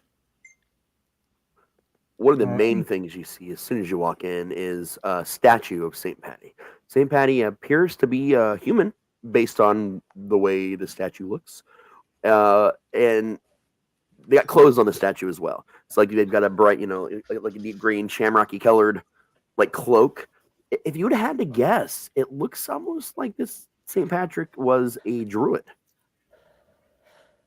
From his look and the way they've got him dressed in this, and there's oil paintings of him up that also show him in wilderness and fields of shamrocks, four-leaf clovers. You've got all kinds of different things like glass cases with what appears to be like magically enchanted four-leaf clovers. You've got hats, different versions of his costumes, and sort of like other statues from people that are supposedly of his lineage over the centuries. And there's something about snakes you're not really sure. Apparently, he drove the snakes out of Riverside a long time ago, 300 years ago. He drove all the snakes out because he had a really bad snake problem of some sort. It's kind of unclear. Apparently, this is a thing that like the whole town knows about. Just like the abbreviated explanation is on a plaque. Okay, and just because I'm silly, do I know anything? I have studied some different religions. Do I know the significance of shamrocks? I mean, do we all in general, or? No, your gut instinct says cult, cult, cult. Oh, geez. Okay. On this one. But this seems to be a very specific set of beliefs in a very specific place because you're pretty damn sure you would have heard about something like this otherwise. Okay. Well, find the ladder. Is it dark going down? It's lit. The ladder, there's a nice green iron ladder right in the center with a big sign with a red arrow that points down and says "Try your luck." It's easy to find and it's lit. Like the ladder down. It's like a 10-foot ladder. It's not even that big of a ladder. That tall of a ladder, and it's lit down there. And you look down, you can see it. It seems well lit. Okay, I would like to go down the ladder and let everyone else know that I'm heading down there. I I'll tell head down them, with you. I say this is either the worst idea or the most fun idea, but I think there's going to be trouble and I follow. Beaver takes a long hit of her bowl, exhales, and follows behind. I follow. All right. It follows. Yeah. Hey, that's a movie about a magical STD. So you guys get down there, and it looks like a cave. It looks like you are now in a fucking cave. It's still lit. Rough hewn walls. You're in like a kind of a big open like circular chamber right now, and there appears to be a door set into the stone north of the ladder. Otherwise, there's nothing particularly nice to look at down here. All right. Okay. And a red arrow pointing towards the door. Is there anything specific about the door? Any engravings or anything? Is it wood or stone or It does it open seems like in a or out, shitty or- wooden door. A shitty wooden door is what it is. Not even well made at all. Okay. I pull out my spoon and I ask, "Are we sure we're okay about this?" I mean, it's We're a not. door. You know what we do to doors? We flip through them.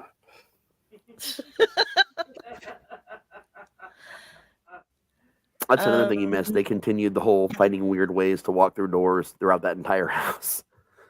They moonwalked, backflipped, skipped, cartwheeled. I don't know why, but they did. You just got pushed around and turned into a weight. That was fun. Yeah. So does the door open in or out? You would guess by the way the hinges that it would open out. Okay. Calypso, you want to use your new little pokey to pull open that there door with the hook on the end? We'll push open the door. Do we need a torch? I have a few Open handy. out. No, I mean it's still well lit at the moment. Okay. You have 2 fire genasi that can just light their hands on fire. Yeah, my bad. We got you. Okay, Okay, when you said okay. I was going to say, okay, I put my spoon back in and I push it with my fire poker and watch it open. I still have a weapon out. I can't figure out how to put it in my inventory. Okay, we're all learning a new lesson. Sometimes doors can be trapped. When you open the door, the lights go out, and the hatch, over by the ladder, a hatch shuts, and you hear Pat and a couple other voices laughing, and you hear Pat say, "I cannot believe people keep falling for this shit." And the door opens into darkness as well, and a very cold draft comes through. I'll light my hand on fire. Same. Well, and to the room you open the door to, it's it's a dead end. More or less, it's a dead end room. Apparently, there weren't many places to go down here, but sure enough, there legitimately is on a pedestal, and it's the only light source. Like once you get close to it, you actually see kind of a faint golden glow. There is a pot, like a cauldron style pot, on a pedestal in this room, and inside is nothing. I mean, it's filled to the brim, almost overflowing with gold coins that again had this sort of goldish glow to them. And as you get closer with the light, you guys' light source, you see just again intricate designs. It seems like the pot is made out of the exterior looks to be emerald, like solid emerald, with all kinds of golden filigree all over it. Mostly, it looks like if anyone can read Sylvan, let me know. If you can't read Sylvan, it's not going to make any sense to you.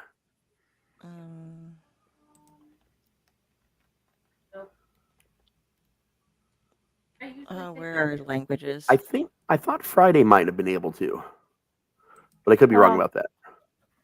I can't. Sylvan. Let me see. Theory, that would involve me actually.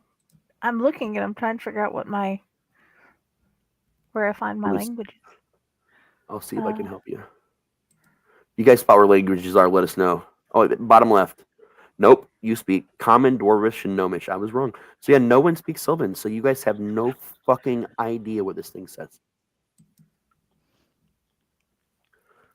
But there's definitely some kind of writing on it. Well, it's rather late now, but I would like to do the best I can at checking for any other traps. See if what we triggered on the door. I mean, I'm going to give you a freebie here. You guys can take all the time you want. There are no other traps. And it seems like the trap that you triggered on the door was just this very simple thing that when the door opened, it created, it opened up something in the back wall, which is closed again now, but you kind of figure out how to open it. That leads outside somewhere that let the draft in. And that thing is what blew the lights out. And the same mechanism went up to the hatch that it just, door goes one way, hatch comes down, kind of a situation. Okay. It's very simple, very crude, actually. Like, it was built into the wall and into the door frame. So, I mean, the way it was installed was actually very genius, but it wasn't magical. It was just a trigger. Because you moved the door. You said it led outside? This little small hatch that also opens does go outside, but it's big enough to let enough of a breeze in to blow the lanterns out, but not big enough for anybody to actually fit through. What was the hatch door made of? Stone. It's like the stone kind of slid up, and inside the stone there were 6 circular holes. Like even I would say the holes are enough that that Rodney could put his fist through one of the holes, and that's about as big as the holes are. Just 6 holes, 3 on top, 3 on bottom. When that stone little slat opens, but that's it. There's a strong breeze. Break the door. Well, the door. What do you mean the door? That's not a door. It's just a stone like flap that moves. No, okay. Is it locked? When you For trapped. I mean, when you wiggle the door, like when you move the door back and forth to see if anything would happen, like once you figured out what it was, you can see it come up and down. We went down in. Oh yeah, that's locked. You guys were shaking that. It looked like a shitty little hatch. Really, I mean, it really didn't look like much of anything. But from this side, there's like iron like bars and stuff and all kinds of crap on it. You could not see coming in. I want to toss a caltrop at the door, or not the door, at the fucking pot. Okay. To see if anything happens when it comes into contact with it. Nope. Just the sound of it hitting Stone, Emerald. I sigh and walk up and just pick the pot up. Nothing happens. You're holding the pot. You're holding this magically, slightly glowing pot of gold. It's yours. Okay. Right then. Okay. Yeah. It's How are totally we gonna yours. get out of here? I put it in my backpack. You put it in your backpack. Nothing bad happens. You totally just put it in your backpack. All right. Okay. So Are any of shall my we go party to the door members? that leads outside? Yeah, hold on. Jenny, I heard your voice first. What'd you say? I said, are any of my lovely party members able to break, well, strong enough to break the iron bars? I don't know. Isn't there a door to How outside? I come up and look at the bars. How thick are they? Maybe a quarter inch. You could probably at least bend them and fuck them up enough All with a right. little bit of help. I'll try a strength check and see if maybe I can do some damage here. Okay. You can, like, now that you're really looking at it, you can see where people have tried. You see, like, scratches all over the wood, like, really close up. You know, like, where someone's even tried to saw through a bar with something and just couldn't do it. Do we have anybody who can make me stronger? Can we check? No. Like with magic? No, That I would only be- have healing spells. That would be perfect.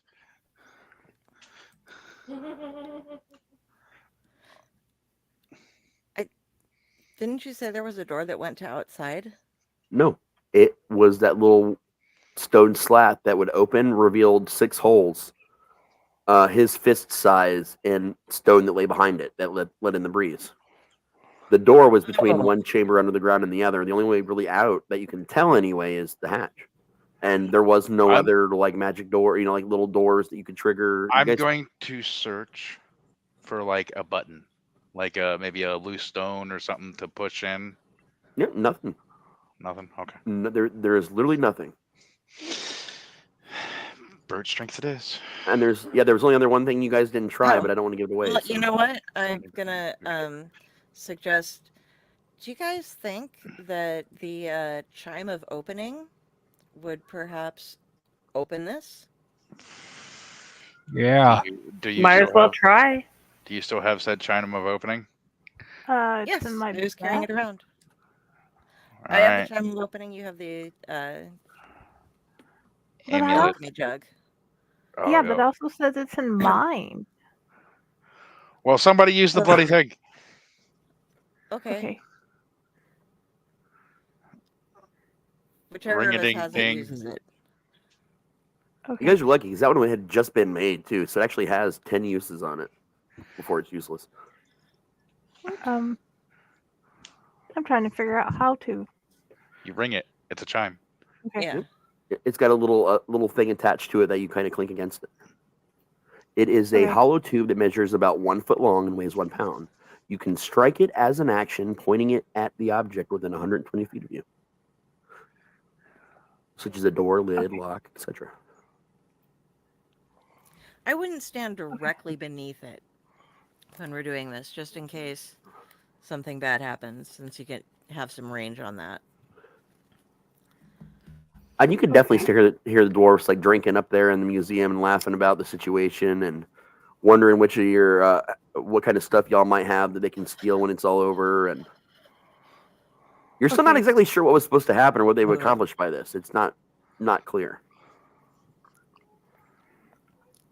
Okay, I'm not sure what to press to make it do the thing. You hit it like a chime. It's Okay. got a little thing attached to it, that a little piece of Yeah. metal on a chain attached to it that you hit the main tube with. Okay, I do that. But You hear a sound like a ding, and the resonation is like way longer than you would expect it to be. Oh, it's magic.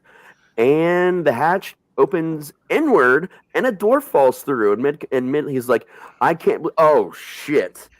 And he falls at 10 feet. I pick up the dwarf. Mhm. I pick him up with one arm, and I rolled a 23 for strength check because I was going to bend bars. But I look at him and go, "So about stealing our stuff." And he's half drunk and like kind of stunned because he face planted. Mhm. So, I mean, he's just like, I'm still holding them. I'm waiting for his response. I'm holding up a handful of flame and leaning in Um, towards him, glaring. And I really I really turn on my eye glow right now. Like they And are you- glowing bright. okay. You hear the sounds of many people running in all directions up top. He's like, I don't know. Patty did it. All It was right. Patty. I'm holding him while I climb up the ladder. Easy to do. He doesn't weigh all that much, even for a dwarf. He's Yeah. a pretty skinny-ish, And sickly-ish dwarf. And I come up and drop him in the middle of where I imagine they spilled all their drinks. Oh yeah, goblets, drinks. I make sure food. he falls right in the middle of that puddle. You notice that he also has bark covering most of his skin as well. Not that matters, but it's a detail. No, I had no intention of hurting. I just wanted to scare the shit out of him. Oh yeah, he's pissed himself entirely at this point. I look around. Yep. Mission accomplished, motherfuckers. And I pull the gold thing out of my backpack and hold it up. Oh, you pull the pot and hold it up once you've Yeah. exited. Okay. We might need a moment here. That's fine. I Wait, was was it climbing up disappear? behind him, so And when you look around, you see. Excuse me. I believe that's the pot of gold you have there. I just hand it to him. I don't ask questions. I hand it to him and say, "Nope." Fever sees it and hands him her pipe. Well, it was a lot easier than I expected. Nope. Usually no, there's sir. a struggle, some gold involved, Here, it's all yours. some dirty limericks at the very least. You cannot say I am a thief. There you go, sir. Well, I mean, this is not at all what I expected. Can He just dropped the vape that he was about to hit. I didn't drop it. I knocked it over, and I wasn't about to hit it. I was grabbing my mouse. Thank you. Can I at least tell you a dirty limerick? I memorize these things. Go for it. You know, for something to do. Whoa. Okay. There once was a lady from Deal whose vagina was made out of steel. To give her a thrill, took a rotary drill and an 820 emery wheel.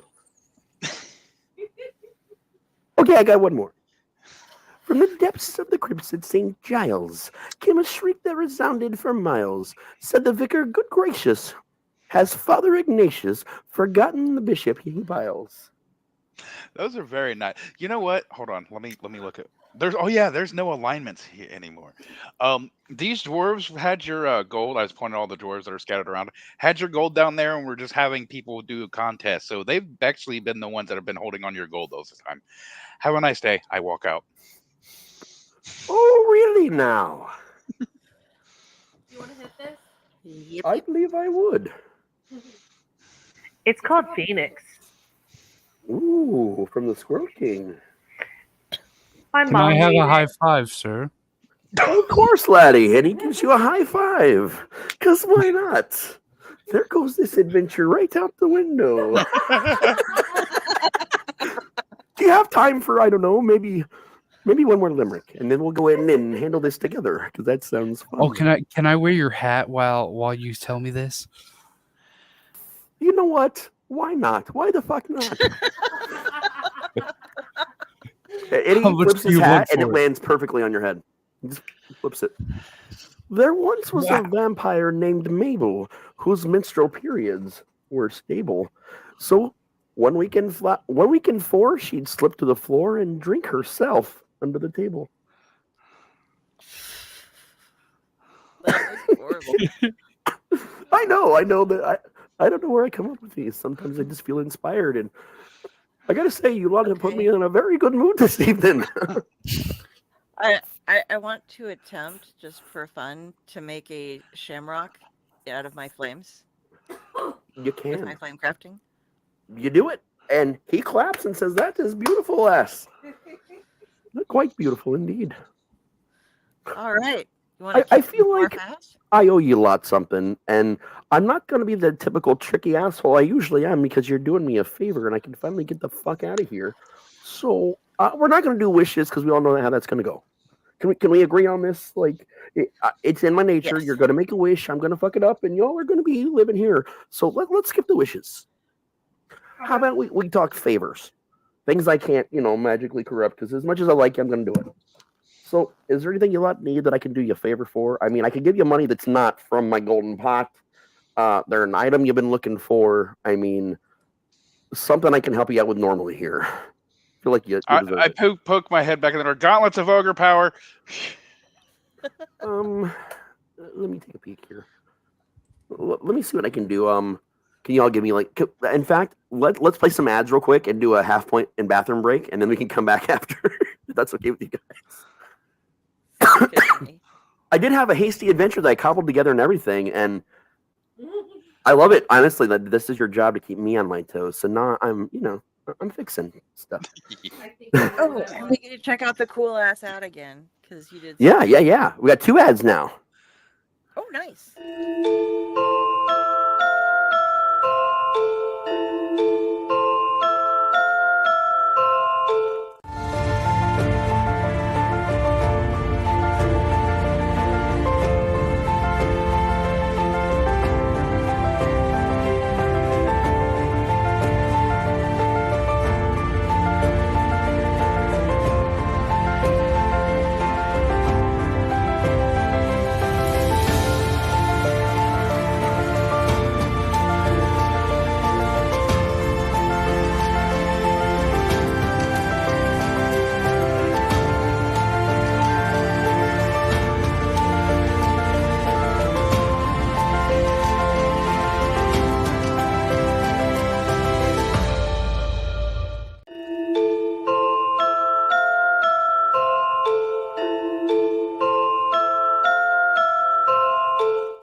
Greetings and shabebans. We are the Retro Redoctopus Cephala Podcast, a long-form bi-weekly show that celebrates all the things that made growing up awesome. Well, that sounds good, but I don't know what all those words mean. I think what Parasite Steve's trying to say is that on Retro Redoctopus, we explore a range of retro goodness, from toys, video games, and movies, to cartoons, and even snacks and school lunches. Oh. And we do it all with a positive spin, a slew of killer guests, and some very adult language. And you know what else is cool? No. This crazy show is part of the Dorking Podcast Network with new episodes every Tentacle Tuesday. What's that? And if waiting 2 weeks for a new episode gives you a sad, know that we drop bonus episodes all the time, like the off-format Crow's Nest and an interview series we call The Brig. You can listen to Retro Redoctopus on Apple Podcasts, Spotify, Stitcher, or any app that's cool enough to carry the only show that celebrates all the things that make growing up awesome. Yeah, back just in time. Yeah, I'm gonna keep my face covered up with a leprechaun because I feel like he should be taken front and center still. The cool thing about DMing is that if you're a good DM, you come up with a plan, which I had, but you also know there's a good chance that your characters are going to do whatever the fuck they want, like they did. And you got to be able to roll the punches, man. Like, there's no such thing as breaking a DM if it's a good DM. Good humor, we have a good time. And I'm not going to lie, I kind of have thought Michelle or Jayson was going to nope on this one. I had a little bit of a vibe. I didn't know for sure, but there is still a plan for this adventure. Why do you think I was the one who specifically picked up the pot of gold? And then Fever gave him the pipe. That way, I could, when he showed up, I could go, "Here you go." No. Yes. We'll leprechauns are a known thing in D&D, and typically you just, at some point in time, you learn a lesson from a story or something else that you don't fuck with a leprechaun. But a leprechaun that looks like this, I would have probably said fuck no too. So, that's just kind of how it is. So, we're going to go one by one. We'll start with Jayson with his gauntlet over. I was just being a troll on that one. If somebody else wants to go, I'm actually just looking for stuff right now for specifically for a barbarian. Okay. I actually found something that I was going to ask for, if the DM will allow it. Well, I mean, what I'm saying is the gauntlets of ogre power aren't quite as because insane as you think they are. It brings my strength up 1. Yeah. So I'm saying, like, If you'd rather have something different, that's perfectly Yeah. reasonable. But like, you can't be asking for things that are like hundreds of thousands or $1 million of gold. No, because that- no. I'm looking for barbarian specific stuff for me. Well, I mean, in your case, the gauntlets of ogre power were reasonable. They're actually not. They're a fairly not all that crazy in 5th edition like they were in previous editions. But we can just start at the top and kind of go from there. We'll start with Jenny.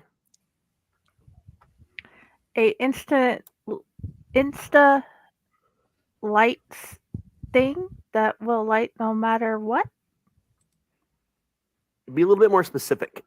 Like something that will make flame for me but can't be put out by like rain if we're standing outside in rain. Could I make a suggestion? Something like what Dumbledore made in Harry Potter, where you can take the light sources or use the light sources. I know you have made something like that in the past on D&D, Raz. I have. What would you want the object to look like? Because it can be made specific to like your tastes. I'm also trying to find existing ones that are already there, so it's easier to just add to your character sheet as well. Okay, well, I didn't have a general look in mind, but I'm also not going to be around my flamey friends all the time. Okay. Give me a second. Because I'm just not that lucky sometimes. Yeah, I'm specifically looking for items that will do what you're asking for that already exist. Yes, that's why I gave a general idea.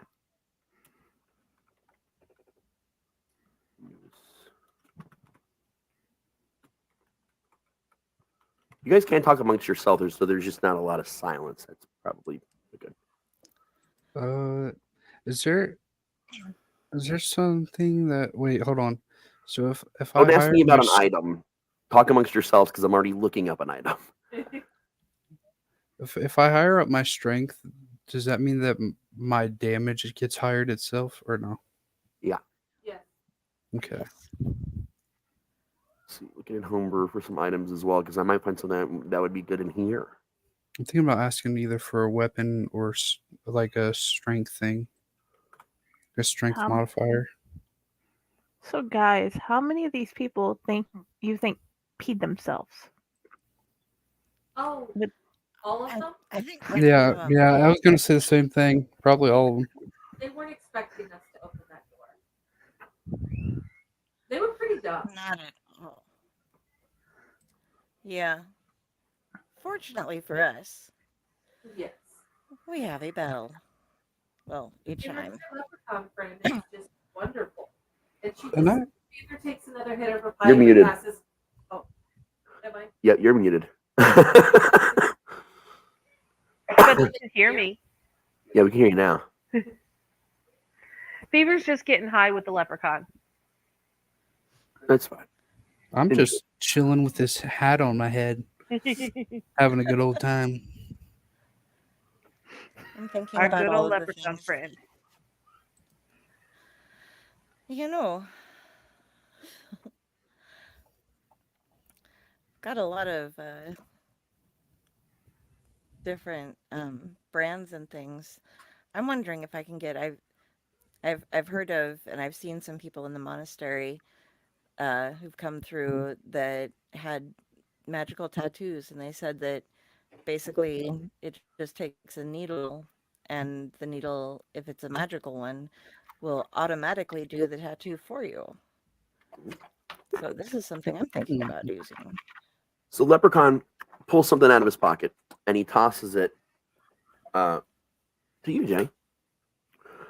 It looks like a metal, a green. It matches his cauldron. It looks like it's made of emerald, basically, on the outside. We'll go with that because it matches. With a, actually, no, sorry, it would be onyx. It would be onyx, so like a black stone, and it would have, a 4-leaf clover, an emerald, like set into it. And it otherwise looks like a Bic lighter, sort of like a slightly larger Bic lighter. And he explains to you that when you when you open the cap and press down the little wheel, it produces a flame. Once the flame is produced, you don't have to like hold. You can just hold it and like wave it around. Nothing can put the flame out until you want it to go out, and it kind of connects to your will there. So when you decide you don't want it to be lit anymore, it's just not lit. And also, if you flip it down, it makes there's a little thing on the bottom of that that'll open up things for you, like a bottle opener. Ooh. And I do have a name for you. this item. I will I'll message it to you because you should Okay. be. I just added it to our homebrew collection, Okay. and you should be able to just add it. So I'll put that in the chat. I But it's give him a basically hug. an item that's been imbued with continual flame, is what it is. Awesome. Thank you. I Welcome. give him a big hug and say thank you. He awkwardly taps you on the back in the hug, like he doesn't know what the fuck's happening right now. Which takes us to Del. Yes, I have heard when I was when we were speaking to different travelers coming through, because we have a habit of branding ourselves, that there are different tattoos you can get, and some of them you don't even need a tattoo artist. The needle itself does the work. And I was wondering if you have access to anything like that. Let me I've take put a a look. link in. Where is site, it and at? I've put a link in chat. Cool. Thank you. Yep.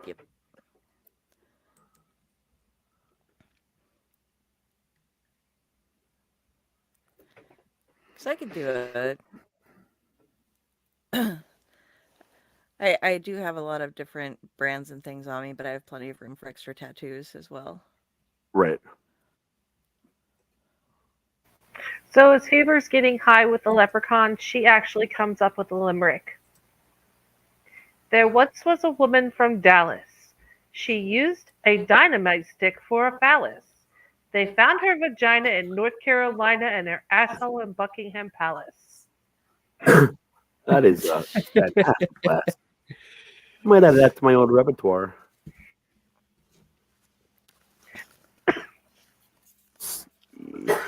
I'm taking a look at your character sheet too because I want to check something. Mm-hmm. I actually heard that limerick on The Crown. Wow. It would help if I opened up your actual character instead of someone else's, though. Wah, wah. Yeah. Probably.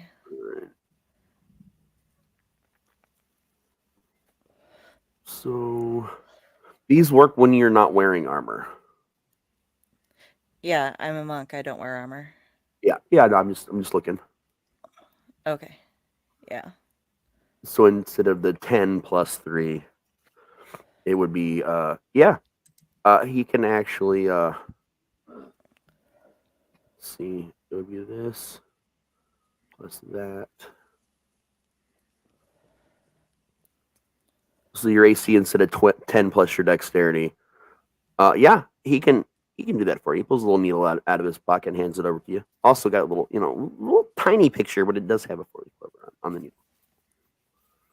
It has a what on it? Oh, a clover. Yeah. Okay. But the needle is made of emerald. Or onyx. Sorry, it's made of onyx and has the little green emerald thingy on it. All right. And it is going to be the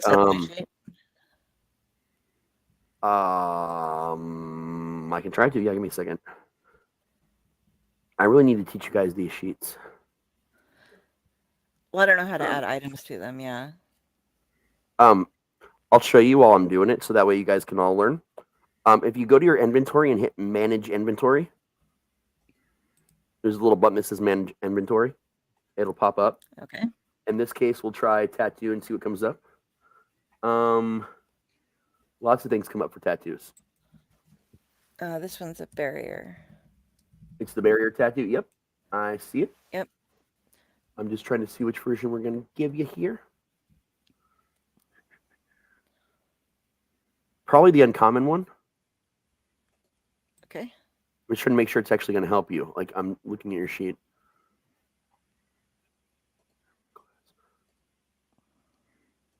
You get it. Yeah, it'll definitely help you. So yeah, we'll do the uncommon one, and then where it says barrier tattoo uncommon, we'll add it to your equipment, and it's added to your equipment, but now we have to go down and click the actual equip button. Okay. And for some reason, It doesn't do anything. yeah. And I'm trying to figure out why. So give me a minute.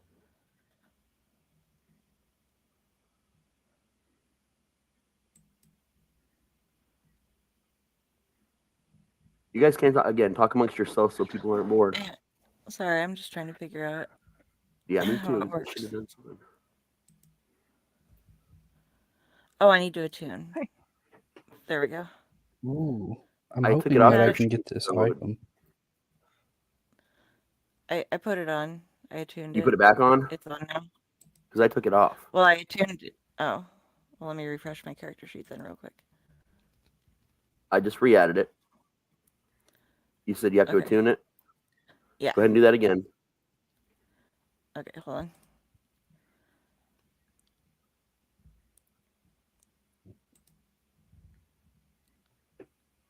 Oh, it says it's attuned. You added a second one, but I'm gonna get rid of that one. So refresh me, you should see 15 as my armor class now. There you go. All right. Yeehaw. All right. Yeah. Who's next? And he looks at Ryko and he says, you. Well, how can I help you? All right. I love this Mimic Smasher Warhammer, but man, I think it's time for an upgrade.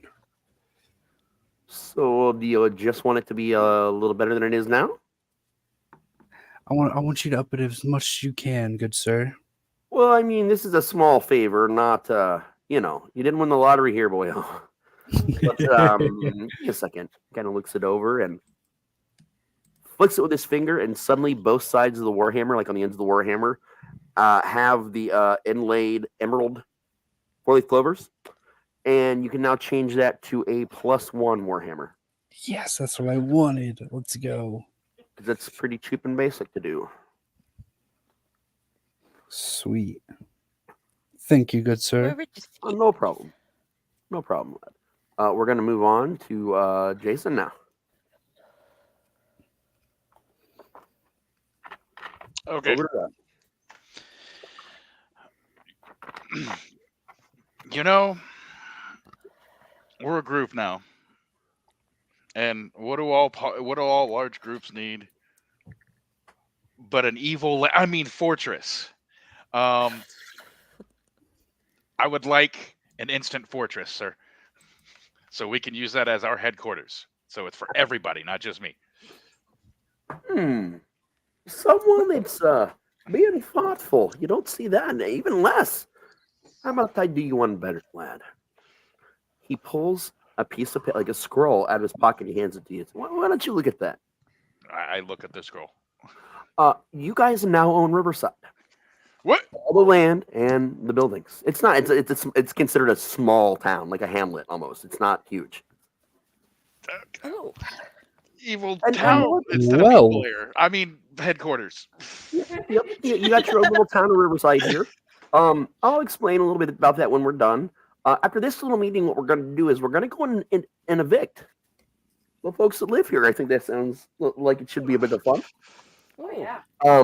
Once we're done with this meeting, and then once we've handled that, then we'll have a conversation about what this about this land, because it's a little different than most places.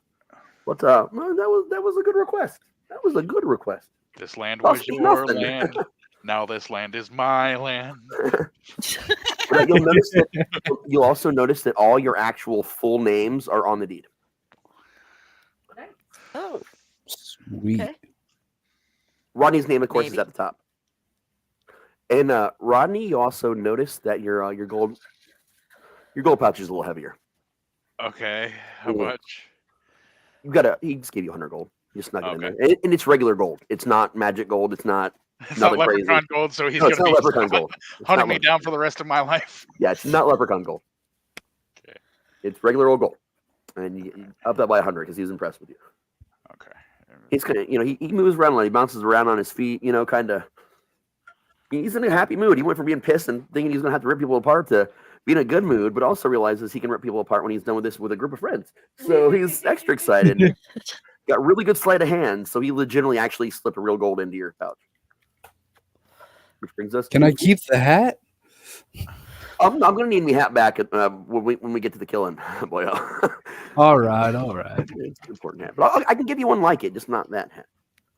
Oh, sweet. You should take the one from the bartender for revenge. It had a Oh, little no, stripe. it's a shit hat I think he made out of insufficient material. I'll at least give him a good hat. Oh, okay. We'll burn that, whatever that shit is, you know? I can help. I would like a magical bag of beans, please. You'll have to give me 6. I gotta look up the bag of beans and see how crazy it is. It's in there. Oh, is it? Okay. Is it the D&D Beyond link? Perfect. Oh wait, hold on. I don't see yours. That's the tattoo. It's right above mine. Okay, that's why I didn't notice it. I was looking for the most recent. There we go. Hold on. For those of you listening, there is a private chat section where this is where we're linking him all of this stuff, so you don't have to deal with a bunch of stuff popping up on your screens and going, why am I looking at this? Yeah, because I would just try to yell batty.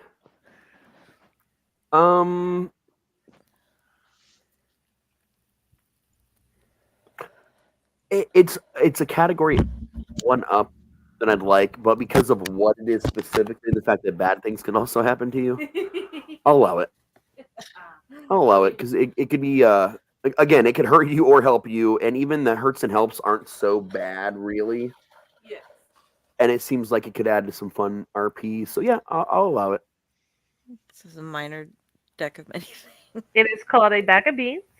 It is kind of a minor deck of many things, yes. And now I get to roll my 3d4 to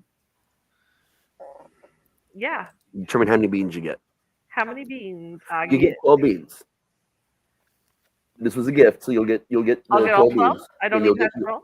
In fact, he makes it 13 because that's his lucky number. Lucky number 13. Awesome. Yeah, so you will have 13 beans to use. But if you look at this again, there's a lot of good and bad stuff, but nothing again so terrible that it's going to like completely upend things like the deck of many things might when you guys eventually maybe someday run across it. I'll actually link it in the main comments now so people can see it. I was actually thinking about asking for a deck of many things. I just said no this early on in the campaign. No. Like I can tell you once you guys hit level 5, which I'm not trying to overpower you guys too much right now in the early levels. We're trying to be somewhat reasonable still. But once we hit 5, you guys will have the opportunity to get like shit like game fuckery shit like that. And I promise you it will be an option because I do how I love my deck of many things. But there's also many other decks that I have access to that are also fun. I had to share it through Twitch because it wouldn't let me share it through the other comments. Oh, you're fine. Oh. You are absolutely fine. So yeah, there's all your that sums up our current meeting. And so what I've gone ahead and done while we've been talking is I've magically locked everyone in their homes. There's no escape for them. So we can go ahead and handle each business as we go. And ultimately, this is your land, so you all get to decide who you evict, who you keep. You know what we're gonna do. I just, if you don't mind, I wouldn't mind doing the one that does the killing. I walk up to the first house and look for signs of cats. Well, first we got to go through the tavern because that's how you leave the museum. Oh, yeah, we got to go in some kind of order here, or, then it's chaos. So we'll handle Patty and the folks there. Chaos. That's kind of what I do. Oh, there'll be a lot of chaos inside, but it's easier to go place by place by locking it down. Yeah, and you see, it just so happens that probably at least half of town is in the tavern right behind us. Oh, okay. So, once the town heard that y'all were trapped down here, actually, probably it's like 3/4 of the town, I'd imagine. Okay, I come out from the front of the entrance with the sword slung over my shoulder, and I, in a loud, booming voice, "Who here owns a cat?" Everybody just stops and is horrified. You see that people were trying to get out of the doors and everything before. I'm going to assume you guys are all kind of coming in after behind him. Yeah. Yeah. And of course, A show of hands of who owns a cat right now. Count of 3. 1. 4 people raise their hand like unsteadily. Only 4 people. you And four- we're talking there's about 30 people here. Use 4. Stand in that corner over there. They immediately do it. Immediately. I look over at the leprechaun and said, "You see the rest of them?" Oh yeah, lad.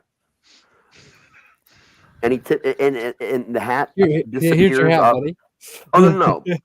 Let me talk. The hat disappears off your head and appears on his head, and he tips it and winks.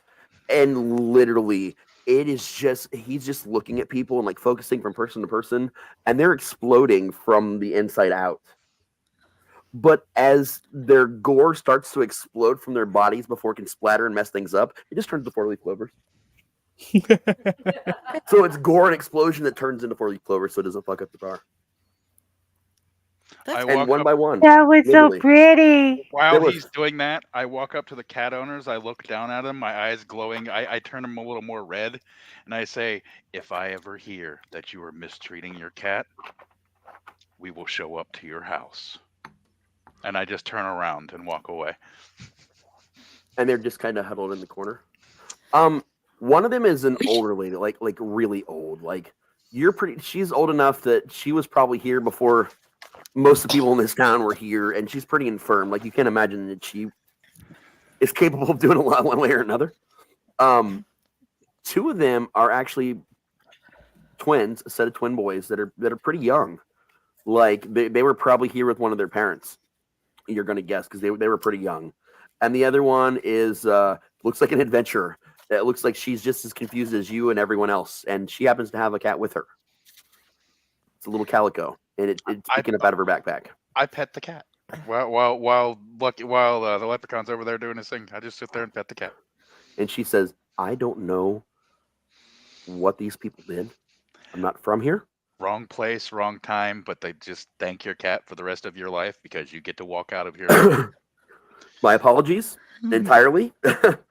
I came here to try and win a pot of gold that this lady named Jewel sent me over to check out. You should probably go see Jewel and kick the shit out of her. Oh, I mean, I literally just got into this dimension like maybe 2 hours ago and found an adventure. Actually, Hey, if you would actually, like- Hold on You one wanna second. come? Okay, no. One second at a time, because Del started talking too. Yeah, go ahead, Del. Jewel sent us here too. Did she tell you that there would be a reward offered for information? Yep. Whether I was able to get the pot or not, that she'd pay me something, but she wasn't really clear on what she was paying me. But I just got here and I kind of need money, so I took it. Took the job. Well, what do you think about this, Rodney? We let her go back first and get a reward for information about the pot, but that information will just include that you have to go through the bar to get things, and then we can come back with the pot and discuss our recompense. Well, without the pot, I guess, but you know what I mean. Oh no, I'm following this adventure to the end, boys and girls. I'm going to come with you with the pot. We can as long as there's trickery involved and there's more murder to be had. I'm game for this. I was gonna just ask her if she wanted a job as the town sheriff because we're obviously can't be here all the time, so we got to have somebody to keep an eye on it. True. Well, in all honesty, I'm not really the law-abiding type as much. If you're looking for a good thief, I got your back. What? Do you see what we're doing? I point over at the flying shamrock. Do you see what we're doing right now? Well, I mean, yeah, obviously. Why do you think? Do you think you being a thief is going to stop me from hiring you as my sheriff? I mean, valid. I'm not sure how good a one I'll be, but I'll do my best. Okay, if anybody acts like an idiot, throw them in jail. That's, I mean, as long as unless they have a cat. Cat has a get out of jail free card here. What if people a lot bigger than me show up? I'm not that strong. We'll figure out a way for you to communicate with us so we can come back and. Okay. I mean, fair enough. I mean, I needed a place to live, I guess, anyway. You'll have an open house to pick from very soon. I promise you. Oh, okay.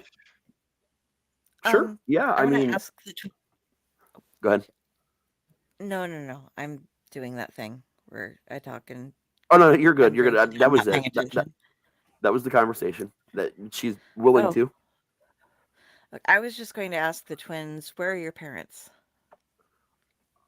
And they're just shaking and crying, and they point to piles of 4-leaf clovers. Okay. Why didn't they raise their hands? Little ones, I'm going to look at the granny. I think maybe you guys should live together. You can help push her out, and she can help raise you up. And you can keep your cats together. She seems not phased at all. Whether it's because she doesn't actually know what's going on, you're not sure. But she seems like the sweetest, just kindest. She's like, oh, of course they can stay with me. And she looks at him and she says, you guys Grandma go over all here, the time anyway. Like, Grandma here never has to pay taxes ever. I decree that right now. And she's just got a smile on her face. She smells of weed. You're pretty sure she's a stoner. She's got a bunch of cats. But when you ask why didn't they say anything, the boys tell you it's because their parents didn't know they had the cats, because actually it was the old lady that gave them the cats. Okay. Fair enough. So they're familiar with each other. Like they're okay with living with her. They like her quite a bit, probably more than their own parents. Well, that's good. Yeah. But there were some children murdered in the, and we will send people to help keep food coming here and things like that. So don't worry, this town will be working, and you won't starve or. If you had to guess, these boys are probably like 10 or 11. Not so young that they're stupid about the world, but not so old that they have their shit together. But you do find out there's some conversation that it was actually their parents that ran the farm that sustained the town anyway, and they know how to work the fields because they'd been working the fields for years. Well, perhaps the old lady then should move into their house, depending upon which estate is larger. So She lives in a shack that's actually kind of more in the woods than it is the town proper, so she's very happy with that arrangement. No child labor laws. And there's room for her dozen cats, so... Yes. Yeah, we've got the CPS going on right now, making sure that we get everybody taken care Yeah. of that has a cat. So, yeah. So you now have someone to kind of guard your town and pass information back and forth, and you have people that know how to grow all the food, and at least you can't make any money off of it, but it will self-sustain the town at least. Like there's only going to be 3 people that live there full time, or 4 people that live there full time now. So most people in this day and age live off of like a gold piece a year, right? Oh yeah, but what you have to think though, with them being able to sustain all their own food, that's that price. The need for that goes down tremendously. I hand the sheriff 10 gold pieces and there's your pay for the year. If you leave, you've already seen what we're capable of, so I wouldn't suggest fucking us. But obviously you need your own place anyway. So there you go. Sir, yes, sir. I guess. You ever find anybody to replace me? I do want to get out and do some adventuring at some point in time, but I got no problem with what's going on here. To be honest with you, I'm down. Feel free to explore the woods and things around. Just because you don't have to stay in town unless something happens. You don't have to be stuck. Just make sure you're here every night to check in. Yep. Granny just wants to make sure it's okay if she moves her projects to the farm. If you guys have any problems with her projects. Which actually are your projects? She's also kind of the town apothecary in her little hut out in the woods. She grows all kinds of different. You are more than welcome to do whatever you want with those. And then she wants to know if she can take over the apothecary business. Yes. Since the lady that runs it is now dead. All the yes. Okay. She's great. Fine. You now have food handled for the entire town. You have a bar, which I'm sure you can do something with Mafak if you talk to him later. And you have an apothecary, already a shop opened up in town. So you're doing good so far. I look at the people left alive. Any of you good at making a sign? No, none of them. Can any but of you? There are. Leprechaun does tell you that there are a couple places. There are another 10 people left alive in town, in their homes and businesses. Right now. Okay. So we got more to do. Oh, okay. There's more slot. Door-to-door salesing to do. Let's go. Yep. More to do. This is perfect. Yep. So he just kind of skips over the empty shit. So there are 3 houses that have some people in it. That accounts for like 6 of the people left in town. You notice that these six people. I would say it's 4 different houses. 4 people just live on their own in different various ages. All human. This town is mostly humans. You'll notice. 4 of them, 4 of the houses just have one single person living in them, and that you see no 4-leaf clovers anywhere and any decorations on any of these houses like you see a lot of the other houses. Like they seem like they just don't give a fuck about that. They've got their own curses and their own shit to deal with, but they live on the other side of the village. Like, is this the wrong side of the tracks?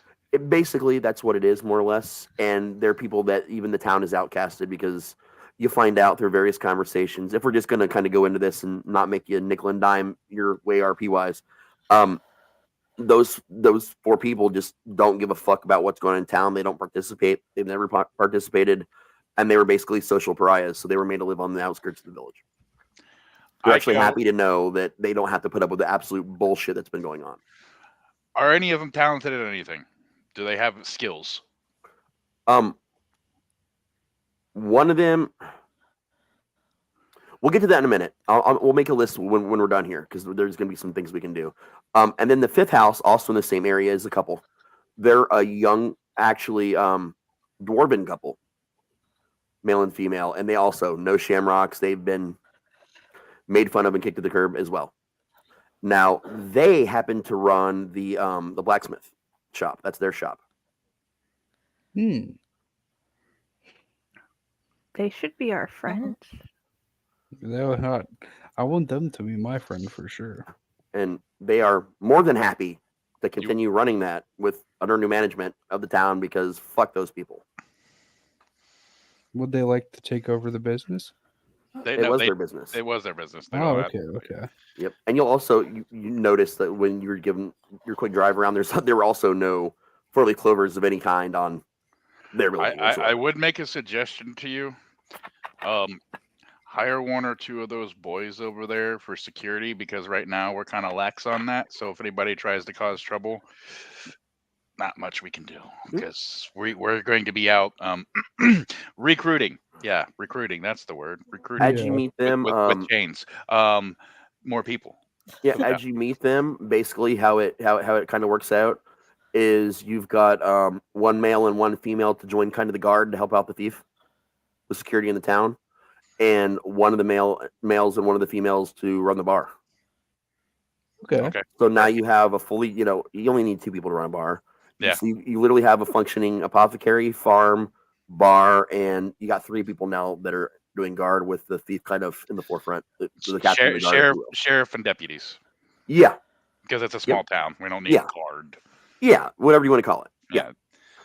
The thief's the sheriff because they're the adventurer that's not from the town, so they're going to be the most unbiased person there, and they're a thief. So, and there's actually a irony small is house funny. connected to the jail, so she's got a house.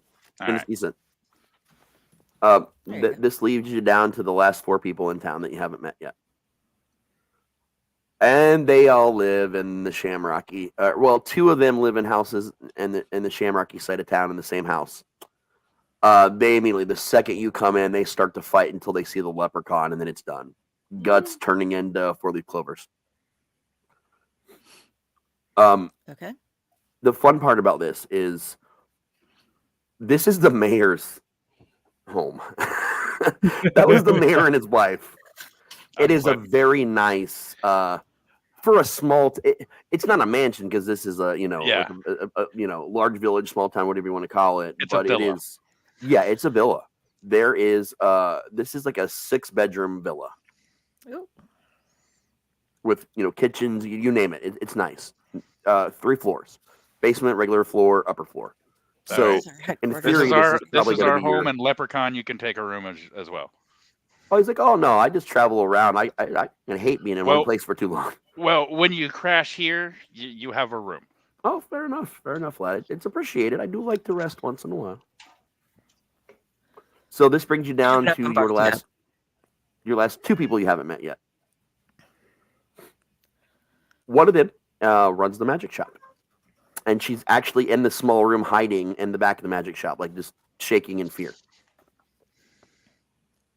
She has no 4-leaf clovers on her magic shop either. None whatsoever. You notice immediately. When you go in easily, you just walk in. You can hear somebody crying in the back room, so it's not hard to find out where she is. You basically find out that she's the only person in town who does not have a magical malady of some sort. I'm gonna walk the only over one in to town. her, cowering in fear, and tell her it'll be all right, and then lift her up and try to calm her down. What you find out is that she does have a curse. It's just not a visible one. She was actually abducted by Patty as a child because of her magical talents and made to handle the magic side of town. And because of the magic, she was never allowed to leave this building. And Can we she's break basically this been curse? treated like a slave her whole life. What are her magical talents? So she is she's a fairly gifted sorceress, actually, at this point. Patty, I look over at Patty. It's like, Patty, can you? Patty's dead. Oh, Pat. I thought Patty. I thought when you said Patty, you meant the leprechaun. No, that's Libden. That's his real Libden. name. Okay. Yeah. All right. So, is her curse broken now? Is she able to walk out of the magic shop? He snaps his fingers and tips his hat, and you just feel this like slight vibration for a second, and he goes, "It's broken now."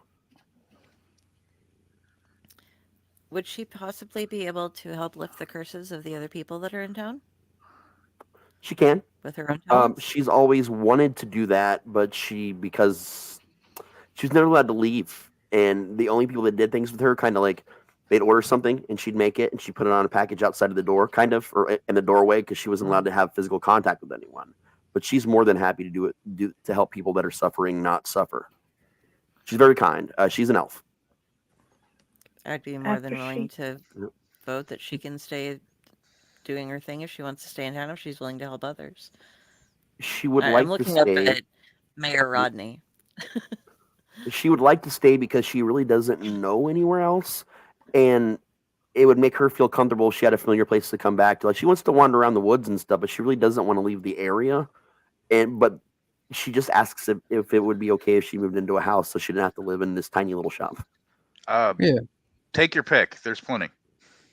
And Go she's right, very go right content now. with Go.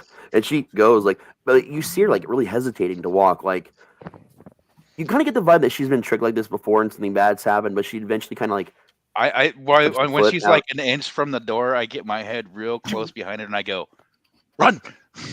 And it freaks her out, and she jumps and runs out the door, and but she stops immediately when she's outside. She's like, she doesn't seem mad at you for scaring her. She's like, thank you. I think that's what I needed to get out the door. Mm-hmm.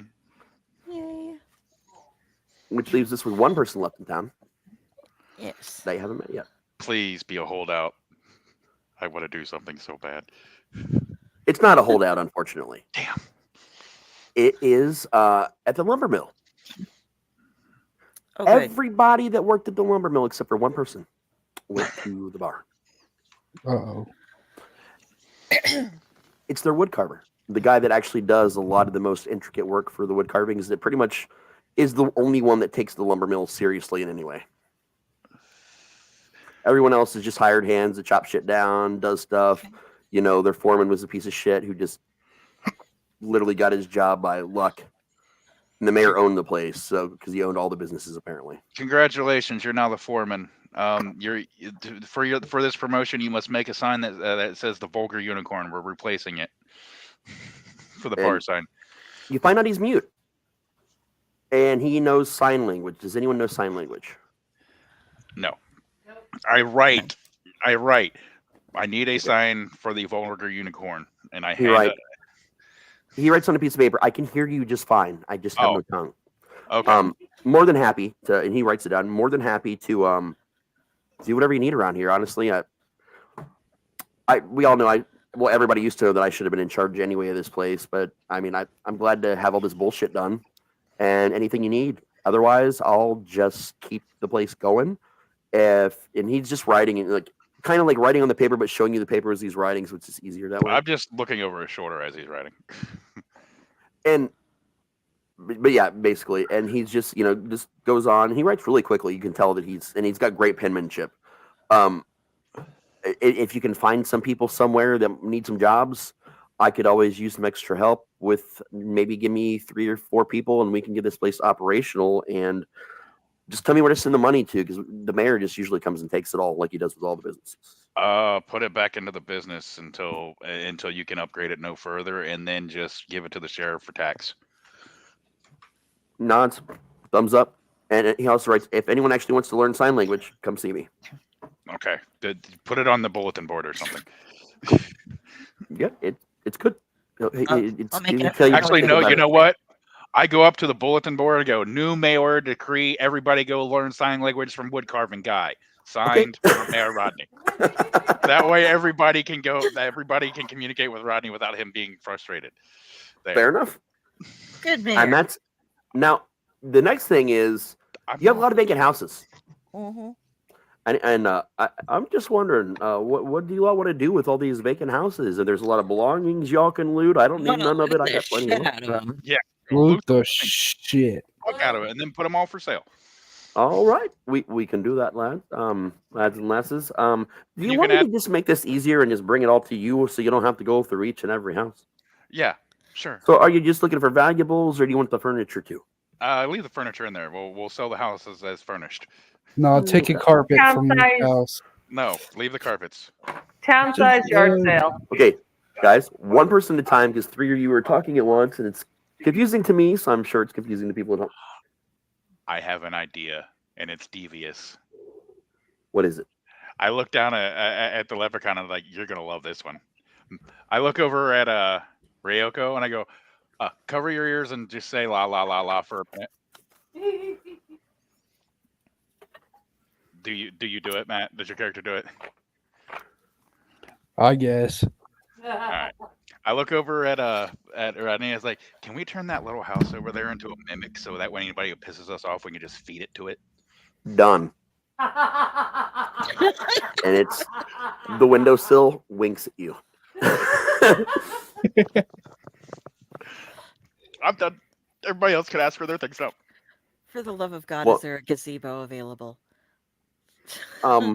You know what? Snaps his finger. That shitty little museum with all the St. Patrick's Day stuff turns into a glorious gazebo with a little pond and everything.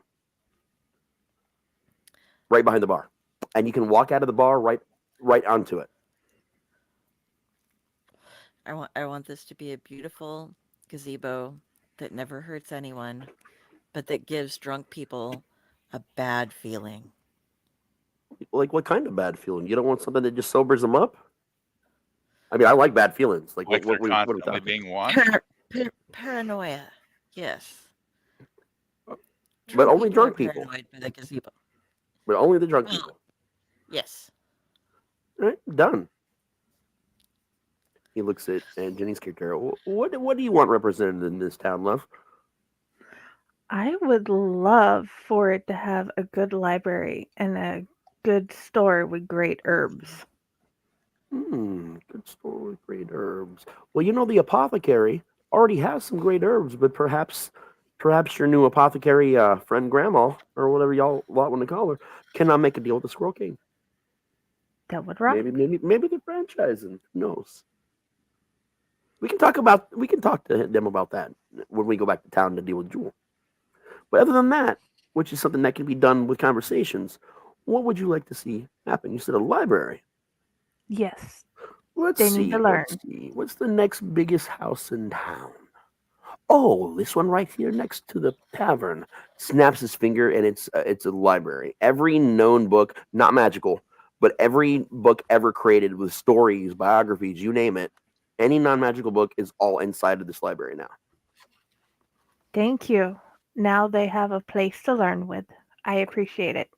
And it was only a 2-story building, but he says it's actually 5 stories. And it's got 3 sub-basements, and there's a little, like one of those old school elevators that, like a mine elevator kind of thing, that like a pulley, got the rope pulley elevator. It's got one of those in That it, is so you can get up between all the levels. The library only has 5 stories. Only 5 stories, but it's bigger on the Many inside. tales. But it's bigger on the inside.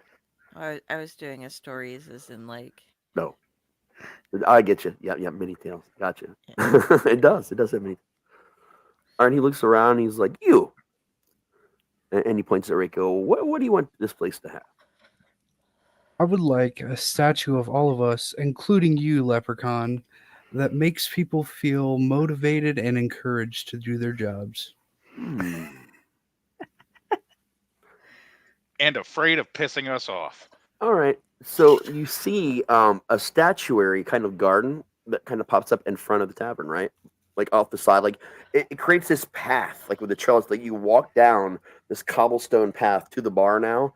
And sides there's action scenes.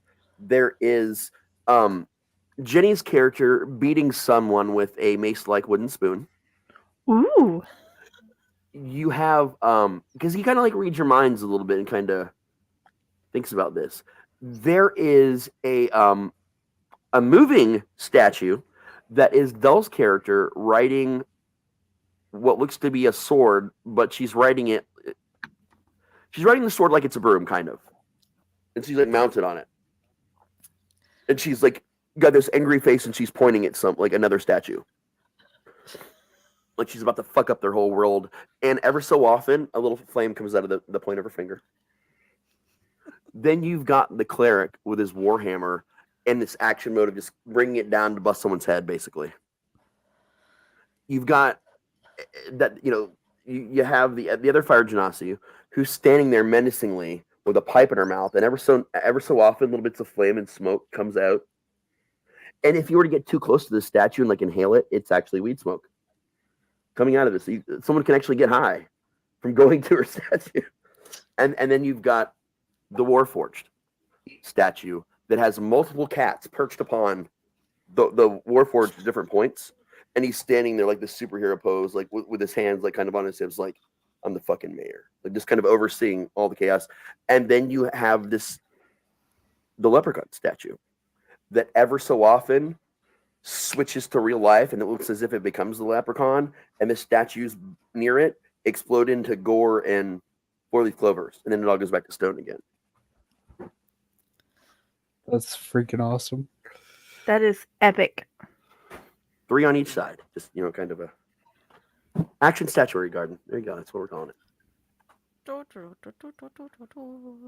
And I was just about to ask Michelle what she wanted, but she ran probably to the bathroom, so we'll ask her when she comes back. So how we're going to do this is simple. It's a village. It's not rich. Probably a lot of the good shit's going to come from the mayor's place anyway. You guys are each going to get 500 gold. Okay. And when you think about it being a small village, that's actually quite a bit of fucking gold to collect. Yeah. In total. And go ahead. I put half of the funds that I get, so 250, back into the village, like into their coffers. You just got to make a note of this on your character sheet somewhere. Will do. Well, I'm the mayor, so Yeah. If anybody wants to add to the village coffers, let me know and I'll note it. Okay, And no. I'll let you guys ever so often build. 198. I want an even number. Like I was saying, I'll let you guys ever so often, like on a campaign, if you guys want to say, hey, I want to do something with the town, we can literally just, okay, you completed this adventure, you guys are traveling home, and we can build it up. You guys can build new buildings, you can hire people, as you go on your travels and send them here. It's something that we can keep going the whole campaign.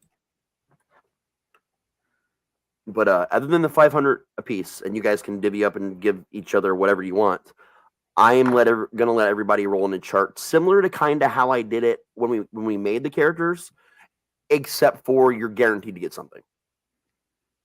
Because that seems to me the best way to do this, because everybody's going to get something. And I don't know about you, but I don't want to sit here and have to count out every fucking like precious gem or piece of artwork. You know what I mean? Like that seems like it's going to be a lot of fucking work. Yeah. That's okay. All right. So give me a moment to bring up a chart. Talk amongst yourselves. Okay, I want to add 200 to the town coffers, please. I'll go 300. So hold on, let me see. Let me take away the gold.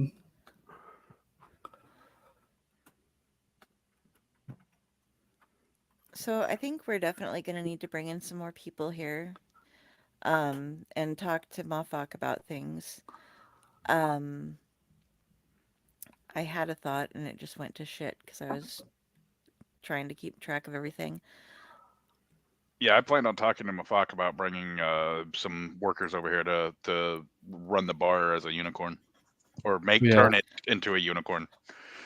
Right. We'll put the sign up for now, but he's gonna have to do his magic to make it what it is.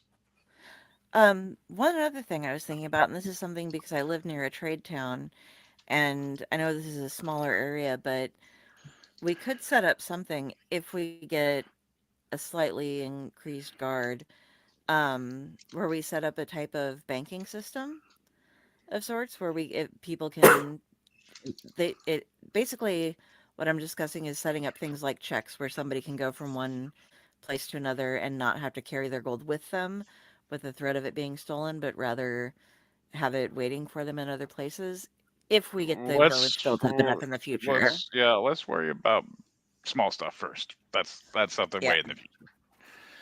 Yeah. That's like full size city type deal. Oh. Do we have any? Is there a mail type of system that goes in this area? I'm not good with city size. I mean, in this dimension, it's a town. It's basically you probably got about 10 buildings all together, counting the various shops and homes, and maybe a few scattered farms in the outskirts. Okay, I'm getting used to different DMs and the way they run things for me is a little difficult at times, I guess. Yeah. I'm trying to make it easy for you. Okay, we got. No, you're doing great. I just need to unlearn. I had the same GM for like 5 years, so it's like unlearning the way that he runs things. That's why I'm asking you kind of silly questions here and there because he would totally take things out and add other things. So. No, you're good. I don't mind questions, man. Question away. That's for sure. Give me a second. All right, so like, here's what I'm gonna do. Actually, Michelle's back now. Unmute yourself. All right. Everybody get a chance to add something special to the town, and it's your turn to what you want added special to the town. We got the statuary garden. You guys in action poses. We got. Well, you were here for all of it, all that stuff. So Fever's heard everything, and she takes a hit of her bowl, and she exhales, thinking as she's exhaling, and looks at him and says, "I would like a living hedge maze." Oh God. Where would you like it at? Dealer's choice. Okay. Oh, wow. So he snaps his fingers, and a living hedge maze pops up surrounding the entire property of you guys' home. But when you guys enter, or like when someone you want to allow to be there, it's not an intruder. It's a straight path. Yeah, it's just a straight path for you guys. Okay. It's tied to the house, which is tied to the deed. All right. So let one living hedge maze. I've got all this marked on my character sheet. Cool. Oh, cool. Can you share that later? It's just on my character sheet. I just thought a living hedge maze would just round out the town perfectly, don't you guys? What I would recommend doing at some point is transferring over that to a Google Doc, only because you're going to end up taking a lot of fucking notes on that thing, and it's probably going to be easier to have a Google Doc than... I have it under... I literally have it under notes, other. Okay. On my character sheet, Awesome. so it's got plenty of room to just be at for it. It's literally just that. Cool. And I can bring that up and look at it any time, so... Yep. Cool. I think anybody can, actually. That's in our campaign. Sure. I think you can view other sheets, yeah.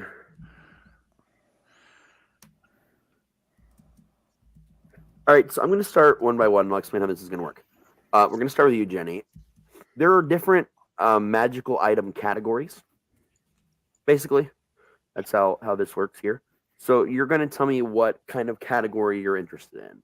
There's, magical weapons, armor, scrolls. There's going to be, wondrous items, which pretty much are anything that just seems off or strange, really.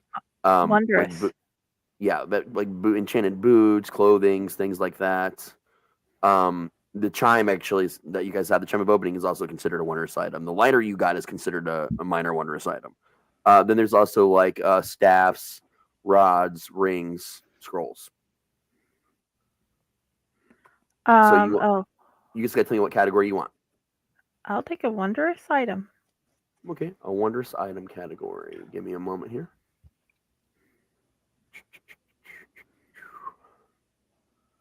I'm looking at like generators and stuff right now, just kind of see what we come up with. So you guys can still talk amongst yourselves now that I know what I'm looking for. Skibadoo bop body whoa. You're fired. At some point, we need to. That's my line. What were you saying, Jenny? At some point, guys, we need to ask our wonderful mute friend if he would set up a sign about all the books are free to borrow as long as they come back. I mean, you could just paint that on a wooden. I mean, you didn't have to make a sign. You can just paint for a temporary one. Just paint something on there. Actually, the library is enchanted, so they can only have the book for a 30 nights, and then it just magically returns to the library. Thank you, sir. You are lovely. No problem. That means we don't have to staff it. Correct. Yeah, it is a self-running library. You do not technically need someone to staff it, but it wouldn't hurt to eventually have someone staff it. There's always going to be somebody who wants to be a librarian, who wants to just have all the knowledge and share with people. So, or the mage might wanna, or sorceress might be into that too. Yeah. Because the new magic types are usually nerds. Yeah. I Well, will she keep might an want to ear run the out. magic shop too, though. No, well, I mean, library is not something you really have to full time either. So, I mean, if she wants to volunteer at the library, she has that opportunity. We shall bring this up at the next town council meeting, which will be in about 10 minutes. Okay, one moment, everyone. You are getting what is called a TEA weird, WEIRD. It's a tea weird pot. The pot is enchanted by a tiny sentient fragment of a charmed water elemental that has an endless desire to create tea. You decide what tea you would like it to make, and this water elemental will find the ingredients like instantaneously and brew you a pot of tea to your temperature liking and everything. And it is the perfect tea every time. So my dandelion fevertree tea. And Yay! the extra benefit of this thing, hold on, there's benefits apparently. Give me a second.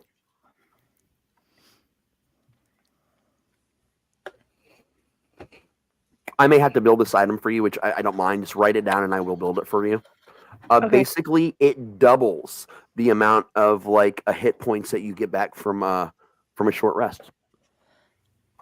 That is awesome. Actually, no. It actually treats a short rest like a long rest when you drink the whole pot. So, like, you and your party are traveling and you guys drink the whole pot, like to yourselves, it will turn a short rest into a long rest. You can only use it this way.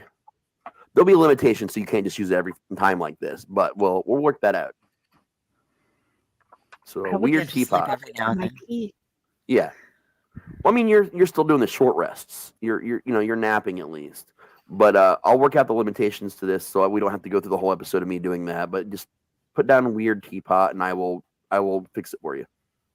Okay. Put it in your notes for now, and I'll get into your character and make it. It's in my notes. Sweet. All right. That brings us to. It looks like Del. I What don't category? need armor. I don't need weapons. So I will go with a wondrous item as well. Okay. Give me a moment to. Go ahead. Oh, I have two different things that I'm always on the that I'm on the lookout for, but I can't suggest in this case because it's randomly what's in somebody's house. Well, I'm also looking for things that kind of suit you guys a little bit, like your character's personalities and stuff. At least, you know what I mean? Because yeah, she bought the tea earlier, and she likes tea, and her character is the way she is. So I thought something that would actually like benefit you guys involving awesome tea would be a cool like little thing to get. And I was thinking you were awesomeness for that, and I love you more. You're welcome, man. So I mean, is there Can I like give you something that? like you can give me some suggestions. I'll let you guys give me some suggestions within reason. Okay, the two things that I would be on the lookout for in particular, A, because I'm a fire genasi, would be a hat of disguise, because you don't always want to be on fire walking into towns. It tends to put people off a bit. Mhm. And the other thing is a portable hole, because she's all about weird expanded spaces. That's why she has the Heward Sandy haversack. Okay. Do you want me to tell you what I had found for you? Sure. Chain devil gloves. They're leather gloves that are fashioned from the hands of a slain chain devil. While wearing these gloves, an ethereal chain attaches itself to any weapon you throw, or pretty much anything that has a property based on it. The chain has a reach of 60 feet, or you can just use it as a chain to hit people with it as well. And the chain, if you want it to, like kind of like a rope of climbing, where it can attach to something at the end of the chain. So like a chitin's hand. Yeah, basically. You can have up to 4 of the chains going at any time. As an action, you can cause these chains to suddenly retract and pull anything attached to them towards you. That's ridiculously awesome. I'll take that. So it looks like I didn't even know it existed. okay. So yeah, there's other information, but they're called chain devil gloves, and they should actually, and they do require attunement, obviously, because they're an interesting item, man. And this was literally a random thing that I pulled up. It was the first one I was like, whoa, wait. And if they're not there, again, if you can't find it in the list, I'll figure it out. Okay. Because you should be able to search for chain double gloves and see if they pop up or not. Yeah. But again, if they don't, I'll just write it. I'll add it in there, and I'll make a custom and do it that way. But that'll work for you. Yeah, that's awesome. What is it? Is it under wondrous items or? Yes, wondrous items or there might be a glove category, but if you just type in chain devil gloves, that you can just type it in that way too, and it'll pop up if it's in the system. Is it one word or two or hyphenated? 3 words: chain devil gloves. Okay, it is not finding it. So Not a problem. Put it in your notes, and before we play again, it'll be an actual item in your thing. Okay. I'm And believe it or not, that's considered like that's not even that powerful of an item. Believe it or not, it is still considered technically an uncommon. Nice. But the things you can do with it are pretty interesting. Well, because it really doesn't enhance a weapon or anything. It just attaches chains to it so you can pull it back. Yeah. It's like a whip meets a rope of climbing meets just coolness meets Doc Ock. So, as I don't really use weapons that much, when I throw fireballs, can it go with them? Yeah, just like for flair to make it look cool. Fuck yeah. Yeah, it only does it doesn't go hugely far away, but yeah, we are able to throw fire as Genasi. Yep, you are. Hey, Kratos is a good example for that too. I didn't think about that, but yeah, it kind of is kind of perfect. But yeah, there's your thing. Why and did Genasi start shoving nails in her face? Matt, you done got yourself a +1 to your weapon, sir. Oh yeah, for my good buddy the leprechaun. So I think I got to upgrade my armor here.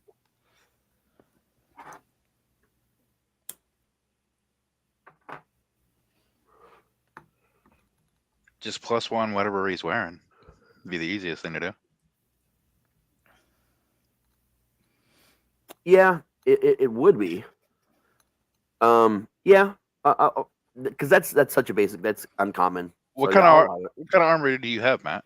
Scale mail. Oh, sir, you need to get some plate. Yeah, would you rather me roll some stuff to see if I come up with something that's better, like better armor? Because I'm allowing you guys to choose a category, so. Yeah. All right. Give me a second.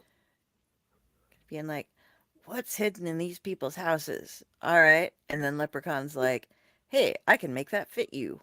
Bam. Yeah. Well, I mean, magic items will Yeah, automatically do that. Yeah, they morph to fit you. There are specific items that won't do that because they're specifically meant for like dwarves or halflings or fairy things like that. But most Yeah. magic items will fit to wear owner. Honestly, it's completely within the realm of possibility for you to get +1 plate armor because that's considered still a when I do the random generator for armors, literally just a plain old +1 plate mail was the first thing to pop up in the list. Okay. I'm still a newbie here, so. Oh yeah, you're fine. It's literally the number one item that pops up in the front of the screen. Armor, heavy. Just That's don't all I try did. to I just swim. typed it. Yeah, I just typed in those things. Yeah, just Heavy don't forget plate armor. Yep. Yep. +1. Make sure it's a +1 set. And you should be able to select that because that's a basic thing that you should be able to find in the list without me having to do anything weird. Which brings us to Jayson. Category. Cloak. Cloak. Ooh. I'm the mayor, so I need a flowy cloak now. Yes, you do. Give me a second. No, that one wouldn't work. When the I got reveal it. finally happens with this character, you guys are gonna laugh so hard. I got you because of what you did to the house. Mimic cloak. Okay. I'm dead serious. This is an uncommon wondrous item. It is a strange cloak made using the enchanted remains of a young mimic. While wearing it, you can use a bonus action to speak its command word to change the style, color, and apparent quality of the cloak. The garment's weight never changes. Regardless of its appearance, the cloak can't be anything but a cloak with those properties. While wearing the cloak, you have an advantage on ability checks made to escape from a grapple. Whenever you make an ability check to escape a grapple or free yourself from any restraints, the creature or object holding you takes 1d10 piercing damage as the cloak's fabric magically splits into a tooth maul to bite it. Does the cloak work like Stephen Strange's cloak and scoop him up? If he needs It to? can, yes. It's a sentient cloak that's basically a mimic. Nice. So I'll let you do whatever flavor descriptions you want with it, honestly. But you won't see the. I mean, if you wanted to randomly show the face and do stuff, I'll let you do that for flavor. I don't mind flavor stuff at all, but it will legit bite things that are grabbing you or bite restraints that are, restraining you. But this is something I guarantee is not going to be on there. So just write mimic cloak, and I'll create a I custom for it. laughed. She laughed. The cloak The laughed. cloak laughed. It's great. Matt's definitely not going to walk behind you now. I don't know, man. I haven't find it 'cause I running don't these all see it around in me, man. Does it eat? Yeah, just put it in your notes, and I'm going to have to make these things as custom items before we play again. Okay. But does it eat? No. It's a magic item. It doesn't. It's not a living thing. It's just a magic item that was made out of a mimic. Can it eat? It has the soul of a mimic. If it wants to. Jump, jump. Jimmy, jump, jump. So I can't feed it chocolate? Add an extra. The thing is, you can feed it, and it can eat. The mouth can eat things. It just doesn't need to. Okay. It doesn't Sidekick. require sustenance. Mimic cloak. Yeah, basically, it's your sidekick or your back kick if you want to. No, I was under one of the options under extras. Is you can make. Yeah. All right, so that leaves us to Michelle. I'll just put it under other possessions. No, I'll just take a wondrous item. A wondrous item Another one. befitting your character. Give me a second. It's the biggest bag of weed in Minnesota.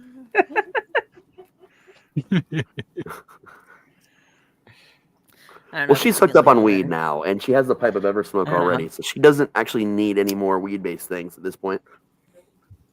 And she's got a sack of fucking magic beans. What's that? I didn't know gummies were introduced to this realm yet. Oh my. Sorry. Let's see here. I'm in Nebraska. We get nothing. We're like, everything is evil. It cannot be in this state.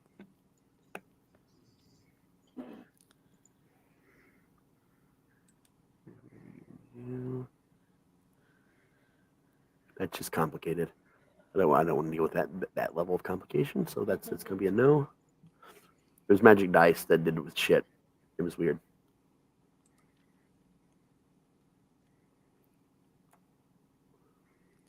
I know a deck of silly things. Do they Give still me a have second. the coat of I useless or cloak of I useless actually found items? something better for you. It's funny. It's called the cottage chest. Okay. This 1-foot long chest looks like a replica of a woodland cottage and is magically locked. You can use an action to replace this chest, to place it on the ground, and speak its command word of your choice. The chest immediately unlocks and grows into a cottage that remains that way until you speak it and dismiss it to turn it back into a normal chest. You can actually put things inside of it as a chest as well. It's like a bag of holding type 1. Well, I mean, there is no types anymore in this, so it's basically a bag of holding that's a chest. It's weird. Here's the thing. You can only... No, that's incorrect. I'm wrong. It's not a bag of holding that's a chest. You can only turn it into a cottage if it's empty. So it does just store what a normal chest would have in it. Okay. So you have to empty out the chest in order, because that would make it too powerful if it was a bag of holding on top of it. Way too powerful. But it'll turn into the cottage if it's empty. Now, let's see here. There's more about it. It'll remain. It has to be in a space where it can actually pop up to. Like if you put it in too tiny of an area, it just won't work. Okay. I'm sure that's pretty normal. Let's see. It's a wooden 2-story building that's 40 feet wide and 65 feet long. Inside is a kitchen, a dining room, a parlor with an ever-burning fire in its hearth. A curling stairway leads to the second floor, which has 4 bedrooms, equipped with furniture you'd find in a modest to respectable inn. The first floor has 6 windows, and each bedroom on the second floor has a window. When activated, the cottage has a small door on the side facing you. It only opens at your command, yours only, which you can speak as a bonus action. It's immune to the knock spell and similar magic such as the chime of opening. Its kitchen is filled with magical utensils that automatically stir, measure, and heat all manner of cuisine. Basically, it's the same item I've made 2 million times in campaigns, but it's a chest. And it's only, like I said, it's only a foot-long chest. So it's a place for you guys to, while you're camping or while you're on the run to use. Oh, it So also they have says... a house, a town, and a car. It is also any check made using the cook's utensils, the magic utensils within the cottage, has advantage if you want to do cooking. When left on its own devices, the cottage magically produces an array of baked goods for up to 8 creatures when the cottage appears for the first time each day. And again, each day at dawn until it's dismissed. So basically, it's a munchy producing cottage. Awesome. Which kind of fits you. Because while you're there, you basically get free baked goods. Fae and fiends can't enter the cottage unless you choose to let them. It's otherwise guarded against fae, creatures, and fiends. Okay. Yeah. It can be destroyed too. Like it's not like it's armored. It's got I got the hit points on the wood. It's the materials it's made out of. It's made out of it. It's not like you can't ram a hole through it. Okay. Just like any house. But there you go, cottage chest. And it's not going to be in there, so I'll have to create something for that too. Not a problem. And this is considered an uncommon wondrous item because of the limitations and the fact that it's not got like magical walls or any crazy shit like that. All right. You guys got some cool shit today. I got to be honest, but none of it's like, it's not going to overbalance like the campaign or do anything weird. So it's a lot of flavor items and fun, it seems like. I love it. Mm-hmm. It's great. I'm good with So that. now we get to sit down and talk with the leprechaun and discover exactly what we have going against us by owning the town. Yes. Snaps his fingers, and you guys are suddenly in the giant parlor in the new mayor's home, and the fireplace is roaring. You guys all have very comfortable like wingback chairs to sit in. It's nice. It's very luxurious, actually. Even for a small village, this is luxury that you shouldn't find here. It's nice. I think so. This is Strange Lands. Quite a few dark things exist in the woods around Riverside, sometimes in the waters itself. It's a non-little place that not many people venture to unless they've got a good reason, such as a free pot of gold. So you will occasionally possibly have some issues, but now that we are friends, I can get the word out. I'm sure a number of things, knowing that I am the patron of this village, will still entirely steer clear. But again, from time to time, just strange things will happen that you'll have to deal with. And that's just part of the course. That's your downsides. Otherwise, the land is bountiful. Crops grow well here. The lumber business is nice. As soon as you get that staffed, it should make a nice coin for you, actually. And of course, the guy you put in charge is very knowledgeable, one of the best woodcrafters I've ever known in my life, and he can make just about anything. So he'll be able to help you out with a lot there. We've made a lot of improvements, it seems. The town is yours. Do you have any questions? When do we go get to murder this lady who sent us here in the first place? In a moment. Okay. And he looks at Raikou. You had something, sir. I don't mean to be pushy about this, sir, but you told me that you would give me a hat. Have you checked your head recently? And you sure enough, like when you reach up, there's a replica of his hat right on your head. Looks exactly like his hat. It's not magic like his is, but it looks exactly like his hat. This will never be gone to waste. There are. I got to warn you. There are some folks out there that may see this hat, and it should be interesting for you, but not so much dangerous. Just interesting. Are we in any way contractually obliged to have to do anything with this place? Do we have to visit it for specific amounts of times or anything like that, or just take care of it? Just take care of it. I mean, it's your home. There's nothing that says you can't be gone for 10 years and come back if you want to. I mean, there's nothing magically tying you here. I'm the mayor, so unless something's stopping me, I will be back at least once a month. Right. And if you ever want to sell the place, you can do that too. You own, you own the deed. The deed is yours legally, by the laws of man, even. Okay. Well, thank you very much. No problem. Thank you, sir. Thank you, Lon. And let's have us a nice feast and a nice evening, and then in the morning, we'll travel, back to the other town, make some deals, and handle Jewel. You've been a thorn in my side for quite some time. Sound good? Sounds good. Yes. You guys Yep. Oh. Ebu for a second. Are you with us? Yeah, I clicked the wrong button. I clicked the unmute, and it started my non-existent camera. So yeah, I mean, he leads you guys back over to actually he just snaps his fingers and you guys are all on the bar hanging out. And all the friends you made and all the new people are there celebrating with you. I mean, like even the kids seem a lot more calm now. They seem fine. They're running around having a good time. Grandma's there sitting on her rocking chair in the corner of the bar, just smoking up a storm, probably with fever, talking about herb.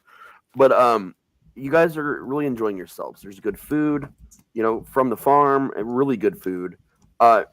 It's all veggies. They don't have any.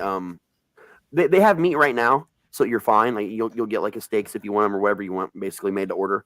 But they do have a finite amount of meat because that's some of the little bit of trading they do is for meat. So you may eventually want to start plenty of fish. They definitely a lot of the fishermen are all dead now, but that's stuff you guys can do as you go. You can start a cattle farm. You could have just fishermen come in and do the fishing. I mean, it's up to you. But there are things you can do in a normal town to hire people to send them over too. So that's something you can definitely do. But otherwise, you guys have a really good time. Full bellies. You're high, you're drunk, whatever you want. When you wake up the next day, there's no hangovers of any kind whatsoever. There seems to be something kind of a little extra special about your tavern, which if you really think about it, an enchanted equivalent of an Irish pub is basically what it is. Is there still the trapdoor? Yeah. Well, no, it's gone. Unless you want him to put it back. That little cave underneath there still exists, but you guys put like the pond and the gazebo and all that stuff in the back. So it's up to you. If you want it to exist, it can. If not, he can fix that. No, I was just wondering if it was there or not. Yeah, no, he filled it in with water, made the pond. To, take care of anybody, so. Yeah, no, he kind of wiped all that out when he made the gazebo with a nice pond and all that stuff. It's that underground little thing is gone. They dug that at some point in time and built that there, and it was just terrible. That was his prison, basically. Okay, cool. I'm going to write my letter home, and in this letter, I'm going to include in it that if they want to send a couple of people, if anyone who is in the region would like to come through and live in our town, if they have the skills to do so, they should send them with a note to Mufuk, who will be speaking with, since we're going back there, and because I probably won't be sending it to him, but we can discuss things over with him later, but yeah, that we have a town now that we are looking for people to inhabit that are productive members of society. Yeah. Definitely. And that's something that obviously will come into play later as well, storyline wise, etc., etc. While they're all busy off doing their, I call a town meeting with the town NPCs. Oh yeah, no problem. And go, okay, here's the thing. Laws in this town are going to be real easy. You don't steal from one another. Visitors I could give a shit less about. You don't hurt one another, and you don't mistreat cats. Punishment for stealing from one another, I feed your arm to Antonio. For those of you who have not met Antonio, I point to the house, the mimic house. And it winks, and a tongue comes out of the door and goes, rah, and then it's fine again. If you commit murder, I feed the entirety of your body to Antonio.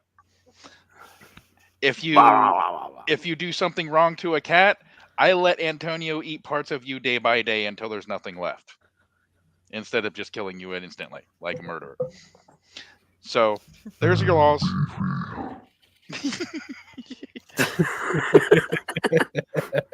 There's your laws. The rest of it, use your fucking common sense. Have a nice day. Meeting dismissed.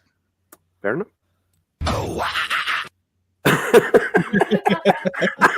Well, that was well timed. So otherwise, you guys are, loading back up into the carriage, which he does a little bit of magic. You guys get there in about 20, 30 minutes. And everybody sees, as you're just getting into town, the Sasquatch grin real big and wave at you. Hey! He's almost to town. Hey, come here. You're going to stop? Yeah. You guys can stop for him if you want to. Yeah. Come here, buddy. He rolls up to you. Nods. Hey, how would you and some of your friends like to help and help out Riverside? Because we cleared out, just about everybody. We own it now. I'm the mayor.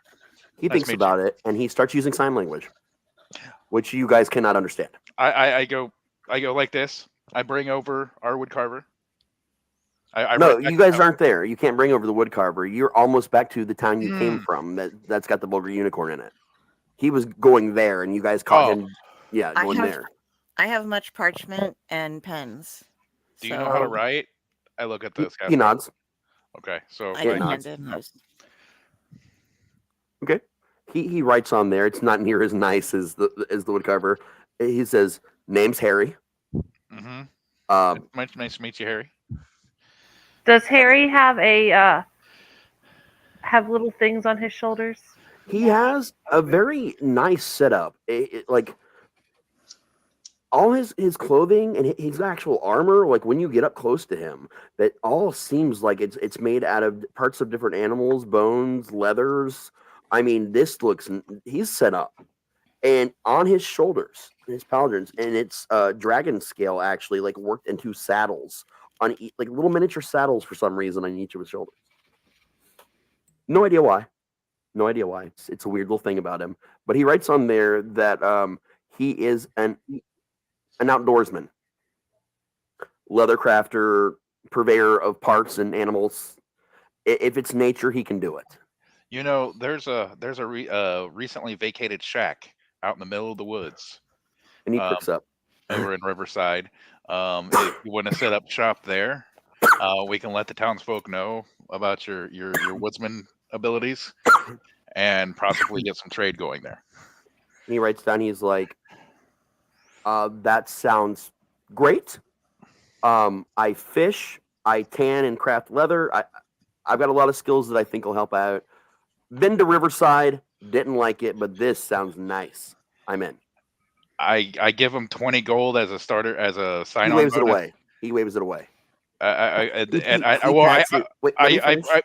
Okay. He pats his gold sack, which is larger than your head. Okay. I write like a quick writ and put a cap Paul as the seal and hand it to him. It's like, just hand that to the sheriff when you get him down. He thumbs up, immediately turns around, and starts walking towards Riverside. You've met one of my favorite NPCs, Harry Henderson.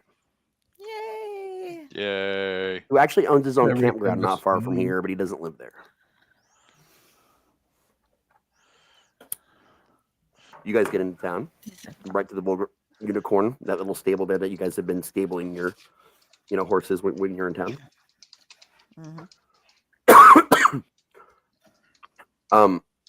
Leprechaun suggests that you guys go right immediately to handle Jewel. Oh yeah. Yep. He hands you his pot of gold. He's like, I trust you with this, lad. Here you are. Walk in, do what you need to do. When you're ready for me, snap your fingers. Okay. We walk in. Okay. Follow. Yes. Follow. I'm right behind everybody. Jenny, are you following? She might be muted. I'm here, but I had to stop for a second because children. You're fine. You're fine. All right, you guys go in with Rodney at the lead. Okay. Oh, wait. Seems kind of. I'm the one who knows her. That is true. That is true. You might want to reconfigure that. Yeah. Do you guys? I'm want in me the to lead, rush but her? she can talk. Okay. That's fine. She just kind of raises an eyebrow to see all of you. And then when she sees Dell and she sees her, she's like, "Oh, you found the pot?" Oh dear, yes we did. And I must say, I appreciate what we got out of this pot. However, weren't you paying for information? I certainly was. Oh, have we got information for you? I set the pot down and The leprechaun appears, like sitting, like just chilling, right on the counter right next to her, and she jumps and starts to make a run for it before she gets like a couple feet away. He waves his hand and she's frozen in place. I was gonna trip her. Didn't even need to. He just waves that hand and she like just freezes in place and she can't even talk, nothing. Like she's listen, lass. You sent a lot of people to their deaths. And why I didn't mind the meals and the fun and the distractions. You did some wrong from these folks here in this room. You sent them to their death too. And honestly, you've been annoying the shit out of me for better on 3 or 4 decades now. So here's how this is going to work. They're going to get to decide what happens to you right now. And I'm going to make it happen. And he kind of looks to you guys. I'm going to go through each of you guys to get your opinions. So you guys can kind of like have the ability to discuss it. Friday, what do you think? Antonio needs a meal. Okay, I didn't expect that from your character. I have an addition. I'll get to you. But yeah, I'm going to get to everybody. Yeah. We're going to go over to Dell. What does Dell think?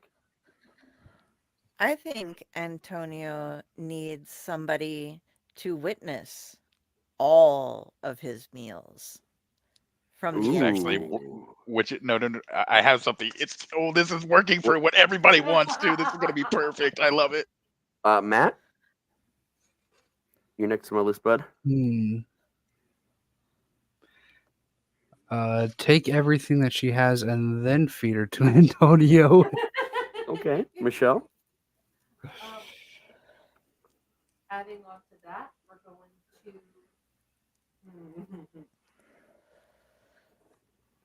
You know, a human body can survive without its limbs. She's an elf, but yes, she can survive with her A limbs. body can survive without its limbs. Mm-hmm. And Antonio needs toothpicks. And Okay. I feel like limbs. You're muted right now too, I think, so it's hard for them to hear you. That is tuned down a lot, so. Antonio needs limbs. Antonio needs toothpicks. And limbs are very good to make toothpicks. Bones are very good to make toothpicks. I got you. Watch this. Well, we're on to you now. What is your opinion? What's We your are thoughts? going to turn her into a living tree that's in Antonio's yard that always faces Antonio and can only communicate with Antonio. She can only look at Antonio. So she will not only A, do the first thing that everybody wanted, witness every meal that's ever fed to him. B, we can chop off limbs and make toothpicks for Antonio. So see, so far I'm fucking knocking out a home run right here. But can she communicate with you guys? Because right now you have her only being able to communicate with only Antonio. No, I don't give a fuck what she wants or needs. Okay, She can fair hear. enough. She can hear us, but we won't. She can't talk to us. Only Antonio. Okay. I mean, unless you guys want to talk to her, I don't care. But I don't give a shit. Technically, if she's a tree, I can talk to her. True. True. True. Oh, can we talk to Antonio? Yeah. He had a voice. He Uh-huh. said beefy in his monster Yeah, voice. he did. He said beefy. Okay. All right. So Matt? yeah, we don't need to talk to her. We can. No, it's a joke. So, well, she's a tree, so I mean, if you can talk to trees, you can talk to. Otherwise, you can't talk to her anyway. Any We objections? can piss on her, man. Any objections to the tree? Mayor, have I'm any. all for it. I'm all for it, Mayor. There you go. All right, so here's what's going to happen. This is like an adventuring town, like a starter adventuring town. She does not have a lot of overly useful magic stuff for you guys to just take. She just doesn't have a lot, honestly. I didn't And you even guys have plan already on gotten a looting her. lot. I Well, didn't I even mean, plan on looting her at all. we discussed the loot. However, the suggestion that I would make, and for your approval, all her actual items and wares you send to your town, to your magic user to sell in that shop to generate money for yourself. That will work. All but a cup. You guys can. I mean, she doesn't have any just non-magical items. Period. Like, and nothing that's going to really benefit you guys at this point. Honestly, Okay. not more so than you've already been benefited, except for the fact you will each get another 500 gold. Sweet. Damn. Again, it's a beginning adventure city, so there's a lot of gold that comes through there. Sounds You good guys to are- me. Yeah. And again, another 500 is not a lot in comparison to a lot of things that you can buy. So we're not overbalancing. We're still pretty good to go, and you guys have a lot of cool shit. Actually, a lot of cool future shit too. Yes. So yeah, add another 500 gold. And the leprechaun says, "Well, me lads and lasses, you'll be seeing me from time to time. No tricks, obviously, but I will come and use that room once in a while, and maybe show up randomly in one of your adventures and see what's going on. I appreciate your friendship and your freeing me. And have a good time." And he's like, wait. Before I go, I would like to, if I may, recite one more lyric. Limerick. Let's see. I gotta find the perfect one. I mean, my favorite one was the one about the vampire hunter period. That was one of my favorites. Give me a moment to think about it. Talk amongst yourself. Actually, you know what? I've got it. I'm very famous for this one, in fact. There once was a man named McGrass, whose balls were made out of fine brass. When they clanged together, they played stormy weather, and lightning shot out of his ass. And he tips his hat and he's gone. In the cloud of four-leaf clovers. Yeah. And actually, he actually says that in one of the movies too, like that specific one. That's why I wanted to grab that one. To the full green corn.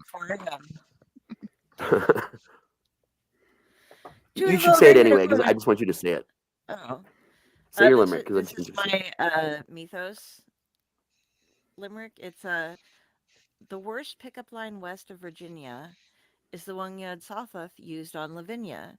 That he bagged her's a sin, because it's the one that begins, "Do you got any elder god in ya?" Nice. I like it. So you had two places you guys wanted to stop at for some deals that I knew of. One was the Squirrel Kings, and one was the Tavern. Yep. From where you are right now, the Squirrel Kings is a little closer, and it's on your way to the Tavern.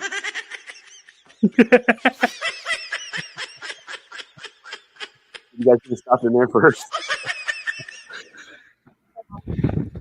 He's not there I because I love don't want that you. I have that. Yeah.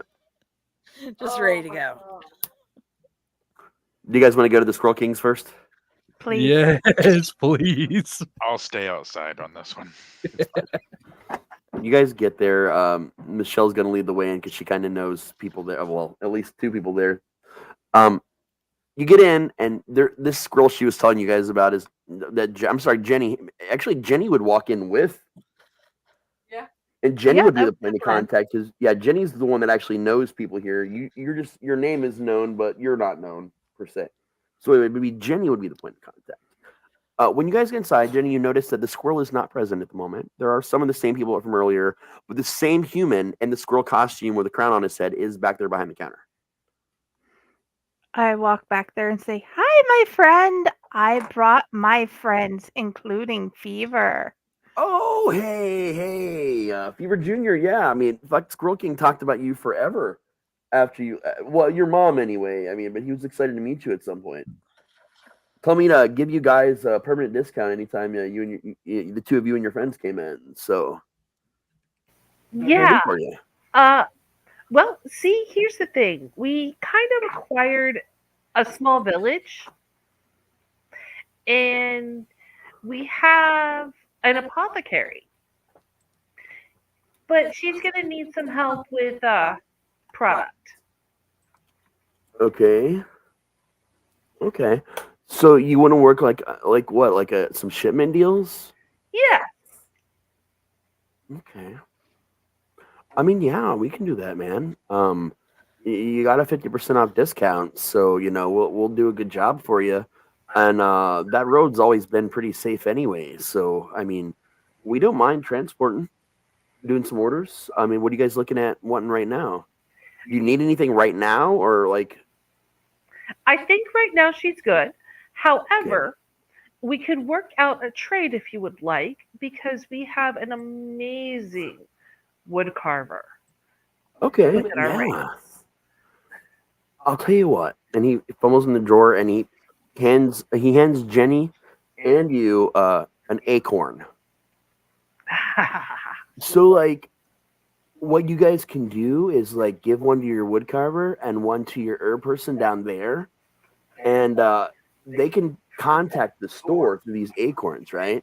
They just knock it on something like solid 3 times, and they just talk into it, and then we can hear it, and we can communicate back. That way, when they need an order, I know, and if we want to get, talk to the wood carver and work out some kind of additional deals, we can. And any order money-wise, I'm sure y'all can handle whatever. Give them instructions to handle for you, and we'll handle it that way. It seems like that'll be pretty simple. Okay, Sounds like a deal. Are you guys? Go ahead, Del. Oh, I'm gonna donate 100 gold towards their getting set up between all the deals and stuff. That's fine. So that they're decent for a while. Oh yeah. With getting I'll the definitely shop keep it up going and for a while. running. Yeah. Make a note in that for the town notes that in the herbal trade there's $100 in the coffers for that. Will the Hold on. because the wood carver can't speak because he's mute. I was Yeah, going to that give might you be guys a so problem. much shit if nobody thought of that when you came out. I was waiting. Oh. Usually with items like this, if it's a scrying item, It's not. okay. Yeah. So here's what we do instead. He takes it away and he gives you a piece of parchment. He's like, "This is magic parchment, and like whatever he writes on it, I'll get like an alarm will go off, like a sound. I'll hear a sound, and it's tied to a piece of parchment I've got in the back. Like it's twin pieces in the back. So I'll get like a little sound, like a ding or something, and then like his order will come up, or his like going back and forth and talking to us, and we can just write to each other. Sounds good. All right, man. So you guys have that handled now. And are you guys interested in like franchising by chance? Well, we're always interested in franchising. We're going to talk to Mafak about a Vulgar Unicorn franchise in our village. Oh well, man. Like if you guys want to turn your shop into a Squirrel King branded shop, that gives you a little bit more than your already existing discount. Awesome. We'll see like a 75% discount on wares. She looks to Rodney. What do you think, Mr. Mayor? I'm outside. Remember? I said, Oh yeah. She looks at the rest of them that came in. What do you guys think? Do you think the mayor would agree? I I mean, think he he wants to doesn't really prosper. So care. Somebody gets me. All right. Well, and he give me a second, man. He goes in the back and he comes out and he gives you like this big wood box. He's like, inside this box. I know it's kind of big, but it's really light. There's already a sign. You just slap it up on the front of your store, man, and it'll magically grow to like your actual storefront. I'm gonna step outside and just let Rodney know what's going on. Make sure he approves. Carte I'm assuming he blanche. will, but Yeah. yep. Yeah, your building will look like our building, and it'll be perfect. When it comes to that stuff, don't deal. But yeah, man, and that also allows us to immediately magically transport items without having to even use the path because we can just transport the items. We got a bin that goes to each of our places. Actually, you guys will only be the third other franchise we've got, and we'll put stuff in your bin and from our end, and the supplies will just magically show up in your bin at your shop. Okay. And once in a So- while, we'll kick some free swag your way. So I'm gonna find. I'll leave the place with the box if that's okay. I'm gonna find somebody to just transport it there real quick since it's only gonna take about half a day. That's fine. You'll have to find somebody to take over the parchment and the acorn anyway. Yeah, write up a note or two to the people that they're going to. Find random person sitting at stable who is willing to ride a horse or drop some things off and come back. This is a town. There's probably some sort of like what it used to be called, Pony Express. Just the D&D version or whatever it is. If I could make a recommendation, you might want to wait until you talk to Mafat because there might be additional stuff to send. Oh, right. Yeah, so that's why I asked about the mail stuff before because it was one of those like, does this work? Do people get stuff? How does it work? Yeah, there's all kinds of ways. Okay. Let's have you talk to Mafak and then we'll do shipping. Okay. So you guys get to the tavern. You guys got to tell me who you want taking charge on what. I walk up. Okay. It's like, fuck. Yeah. We kind of took over a town and have an inn and tavern that we want to franchise into a Vulgar Unicorn. Oh yeah, I know. Yeah, it was fun. Oh yeah, I mean, I just had a couple drinks with Limbin. I haven't seen him in forever. Yeah, and as the new mayor, I would like to franchise our tavern into Vulgar Unicorn. Well, man, I mean, I don't have a problem with that. There's actually not that many franchises anymore for reasons you'll find out over time. And plus, she got some bloodline. Her mom actually is the part owner of this particular one, Fever's mom. So, I mean, it's in the family. It seems cool with me. I got a sign. It's like this cool magic sign. You take it and it does really cool shit to your building and it grows over your storefront, man. And it's really cool. Sweet. And it'll be branded. All right. Yeah, and we'll do a discount. We'll work that out. I'll send the same liquor I make for all the stuff, and there's this really cool magic. He starts explaining the whole magic bin thing to you. Mm-hmm. Yeah, so same thing that the other place said, pretty much, right? Oh yeah. Squirrel King got it from us. They got that tech from us. Yeah. Right on. Yeah, it's pretty easy, man. Okay. So you might want to find somebody, by the way, to take over the jewelry shop in town. There's a little bit of an issue there. You might have heard. Oh, Jewel? Fuck. That's not even my problem. I just worry about the bar. I'm sure somebody will buy it and move in or something. Okay. They'll figure it out. Okay. Can you point us to a delivery place around here? Yeah, man. So if you go out, almost the direction you had to leave and come back from for Riverside, like right before you get to town, there's this fucked up looking farm. Like it's just a really weird farm, man. But you'll want to make a left on that last path before you leave town in that direction, and you're gonna go down there, and it is a dire turkey farm, right? But there's more to it than that. Well, there's this really cool inventor guy named Nico that lives over there. He can definitely help you out. Okay. Right on. Okay, I turn and walk out, and I walk by one of the tables, and one of the there's a cup that's just sitting on the other table. I look at it for a second and push it off, and then walk out the door. Okay. Yep. I just giggle.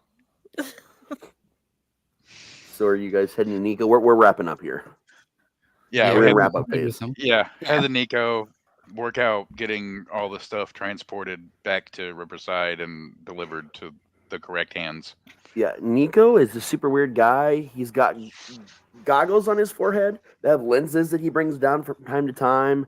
He's a human, just a human. Looks young 20s, but he owns and runs the entire farm. He has all kinds of crazy inventions. According to him, he's got layers underground of shit that he just makes and builds and does stuff. And he's the only known grower in all the dimensions, or known breeder of actual dire turkeys, which literally can feed a whole family for like a really long time with one turkey. But he also runs a delivery and carriage service with like a taxi plus shipping and all kinds of cool shit. So how much per month to have a delivery of dire turkeys to feed a town of 20 people? He actually, interestingly enough, he has a lot of people that works on his, like a lot of farm hands and people that help out. He said, if you put 500 gold down right now, he will send 5 people there that will literally build all the pens, handle all the materials, and they'll start like actually breeding dire turkeys there. Okay, done. And they'll handle all of it. I mean, this is feed for like a year and everything. I pull the 500 gold out of the town fund and hand it to him. All right. You now also have a branded Nico's dire turkey farm. Okay. Which handles your meat. Exactly. Yay. And he's like, in their downtime, these guys, they also do a lot of fishing. So since you're right by there, I'm sure that put a tiny bit extra in their wages. I'm sure they'll take care of your fishing too.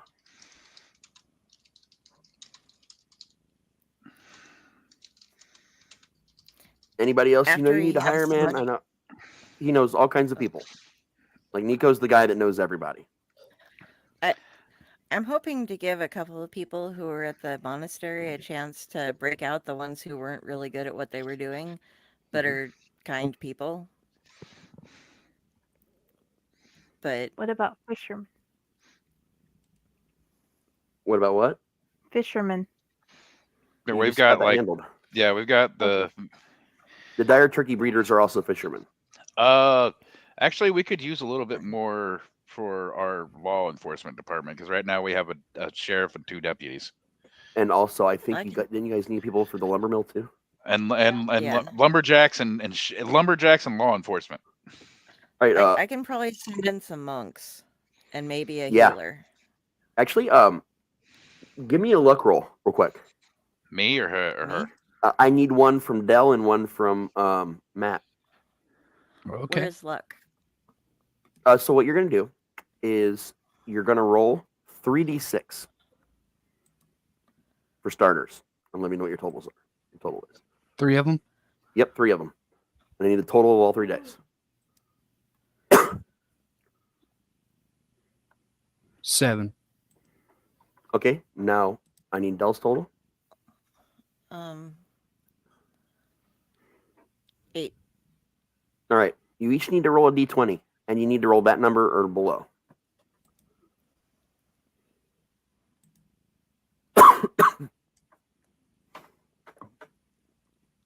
Nope. Well, I mean, you got to tell me the number. I need to know how far off it is. I got a 15. 15? Okay. Matt? I'm trying. Fuck. I keep hitting the wrong button. Okay.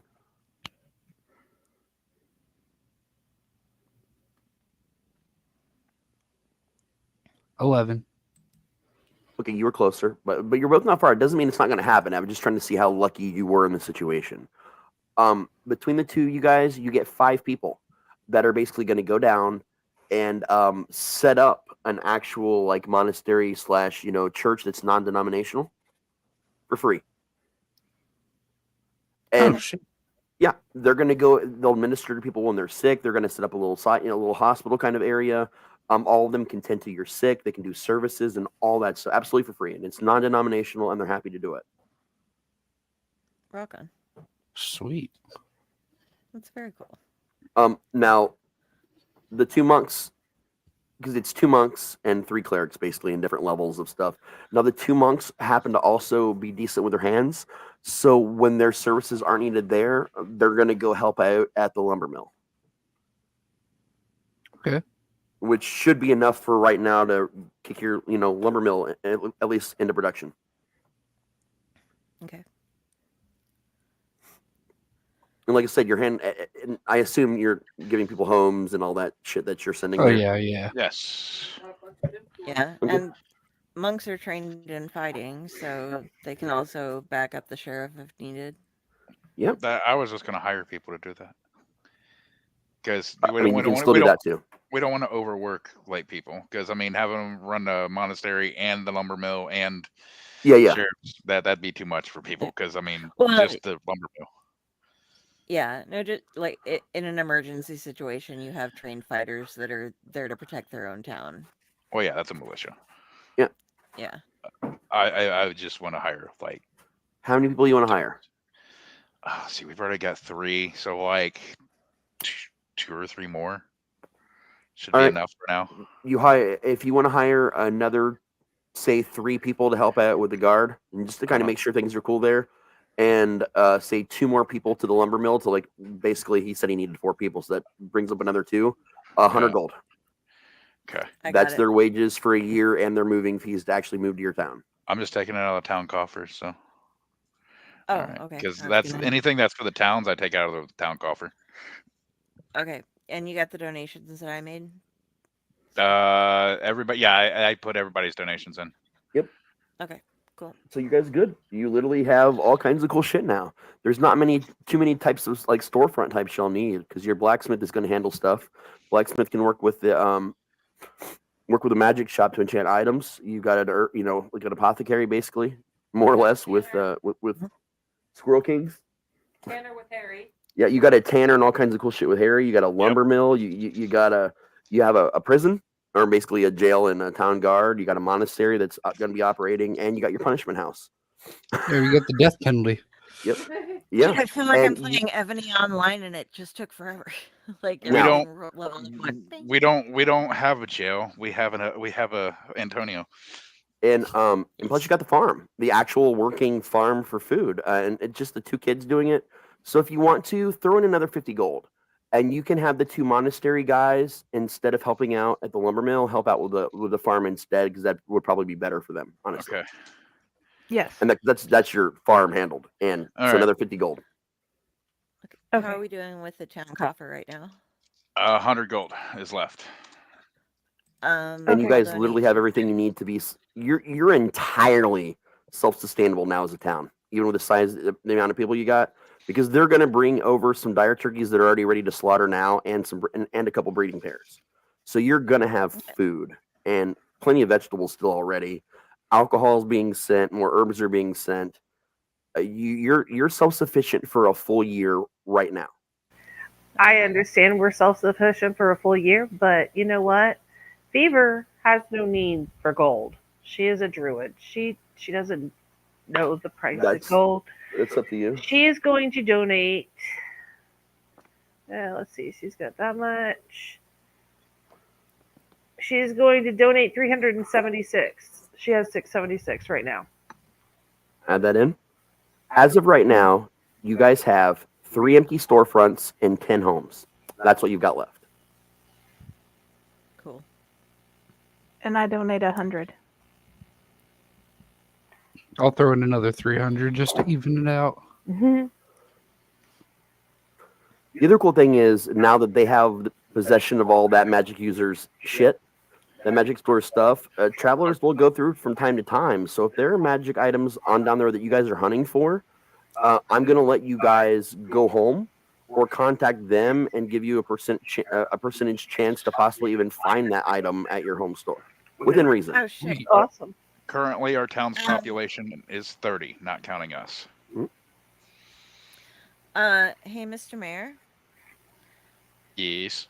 could we potentially get an acorn and or writing system to connect us to the town so that if we end You are up, now head of Department of Communications. Go for it. thank you. I can tell Beaver, you. your Department of whatever forestry. Matt, handle Department of Religion, and Friday, what do you want to do?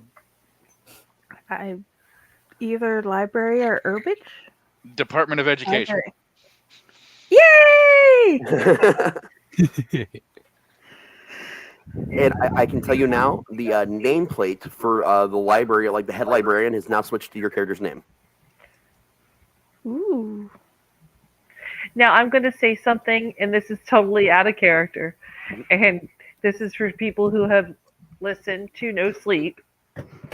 Can we have a library guardian? Oh, that'd be awesome. We can talk about that later.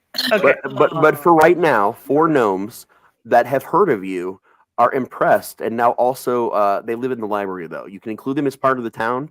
4 gnomes, but they literally live in the library, Okay. and they just make sure it's clean and nice all the time, and they love books. Gnomes. All right. So 4 free gnomes that come with the library. And for those of you who do not know what the library guardian is, listen to No Sleep. Yeah, I can give you guys the episodes you need to check That's a out because great it's amazing. story. Yeah, we can talk about some library guardians later. That's all kinds of shit. But like I said, you guys will have 3 storefronts to keep in mind for things you want to do in the future, and 10 homes in the future to think about. So in another quest or whatever. This was going to be the Easter until I realized, shit, it's almost fucking St. Patrick's Day, so it became the St. Patrick's Day episode. Man, was it great. Yeah. It turned out to be really lucky for all you guys. And then we threw you a curveball. Yeah. I mean, like I said, a good DM doesn't care about curveballs. We work on it together and have fun. We shift things. This did not. I don't like campaigns where all we do is fight all the time, or all you do is puzzles all the time. Like literally, this entire thing was a tiny bit of puzzle in the beginning that could have been a lot more, and no combat. It was literally story building and fun. And I think it's great for campaigns to have story building fun sessions, but in between everything else. So I loved it. Quick story element too. I want to go over, and I know this is going to be weird, but just because I want to reach up after we got everything set up with like making the town all happy and getting everything organized, and scratch behind our mayor's ears.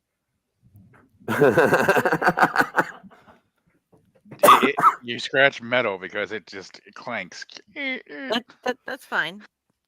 I'm doing it anyway. I know you're made of metal. I just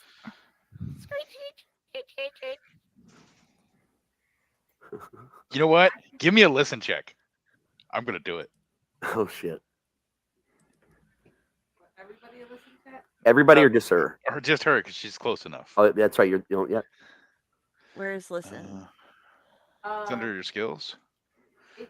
It's not in them anymore. It's perception now. It's yeah, rolled in perception. there. Yeah. Sorry. Still old school D&D stuff. I got 11. Okay, you didn't hear it. 10 is basic. 12 is. Yeah. Yeah. Okay. Not a problem. Okay. All right. Well, we're gonna wrap up the session here. You guys are chilling in town. We will start our Easter campaign. Will be next month. Now, the beginning of next month. When this show comes up, I do have an Easter adventure plan for you guys as well. But we are going to start weaving in actual story stuff for your campaign into the Easter stuff. So it won't be just Easter, but I do like to do holiday stuff because it's fun.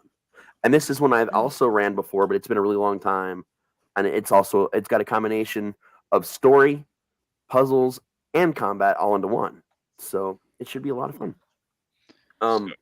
We're going to do what we always do at the end of one of these shows is we're going to do our little campfire where I'm going to go to each of you and you're going to give us, just kind of how you feel about where we're going, that kind of stuff. And how you feel about where we're going and what your favorite moment was. And we will start that with Friday. I am enjoying it greatly. That's a hard one about my favorite moment. Because, okay, you brought in one of my most favorite things ever of all time. So Uh, Probably the moment we see our leprechaun new friend. Nice.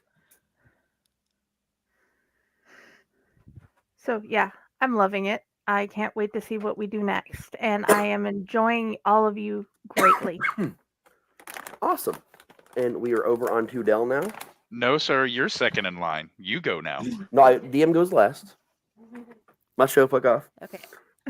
I enjoyed how we came off of the one group and we came back together. We went off and did something. We've become kind of a bit of a little family now, or at least a party. We have coherent roles and things that we do. And I love that we built this town, took it over, and made it into something that can be great. And it's someplace that we have a home base where this is a different realm than some of us are from. So it's really nice to have that home base kind of thing going on. Hell yeah. Hell yeah. Did you have any particular moment in the campaign tonight that you were just fucking really excited about other than the town? Yeah, when all of the non-cat lovers started exploding into shamrocks, that was my favorite. The way that he murdered them was, because I was seriously getting ready to be like, and then I'm gonna stand behind the Warforged so I don't get splattered and shit. And it was like, oh no, it just turns into shamrocks. I'm like, all right. Here. But yeah, that was my favorite moment. Awesome. Over to you, Matt.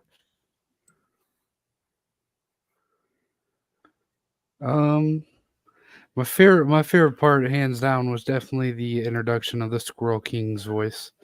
That shit fucking killed me, dude. Yay!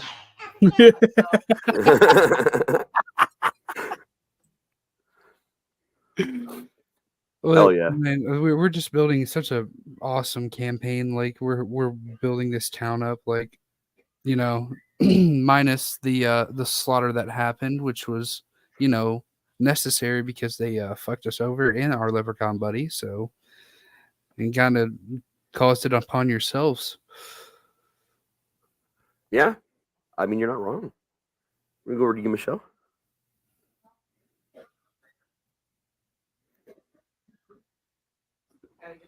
She's unmuting. There we go. I should never have told you that you were doing the voice wrong.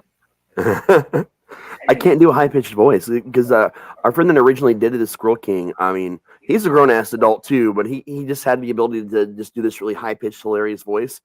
And I just knew I wasn't going to be able to do it. And that's what I got a soundboard for.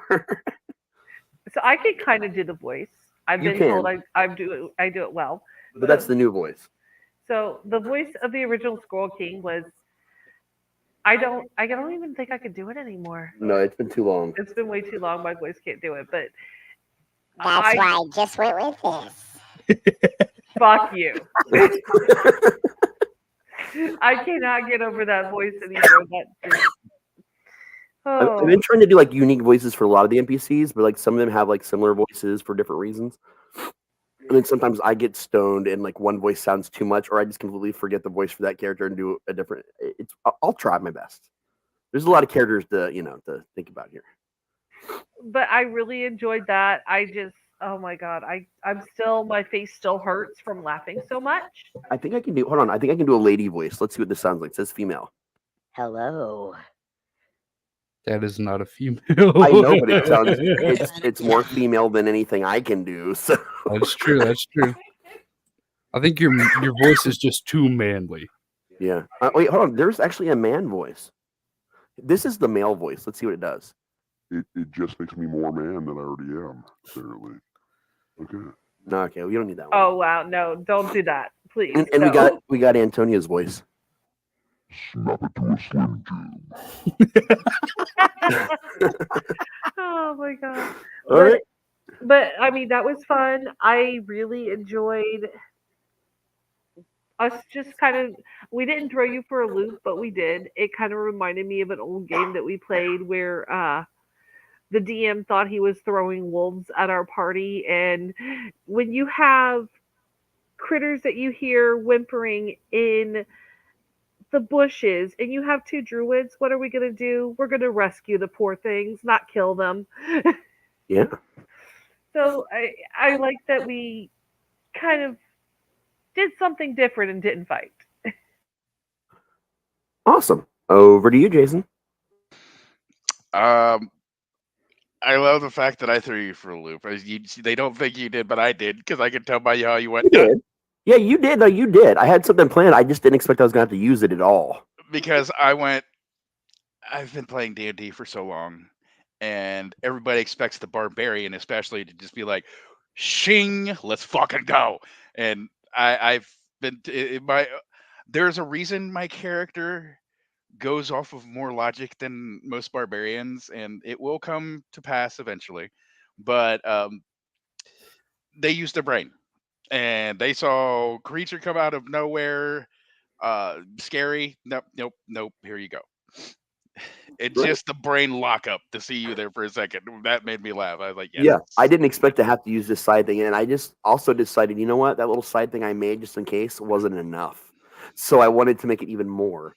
And yeah, I mean, you did. You threw me, man. Even having something little planned, you still threw me because, like I said, I didn't expect you guys to actually do it. And I love that. I love about not knowing what players are going to want to do versus what you have planned. It gives me a chance to flex my skills at some on the spot creativity for DMing, and I think it's a good illustration for you hear a lot of bad stories from like people that have had all these DMs like, oh, we didn't do what the DM wanted, so he totally flipped out and fucked us all over. And I've had some horror stories like that happen to me. I've heard even worse ones, and I've also experienced players that just dick around and do nothing but try to break a DM. So I actually love that kind of shit because after a while of planning and just running you guys through things I've made, I like surprises. That's also how I enjoy the campaigns even more. So keep it up, all of you. Throw me some more surprises. I like surprises. Yay, surprise. But did you have like a favorite exact moment? When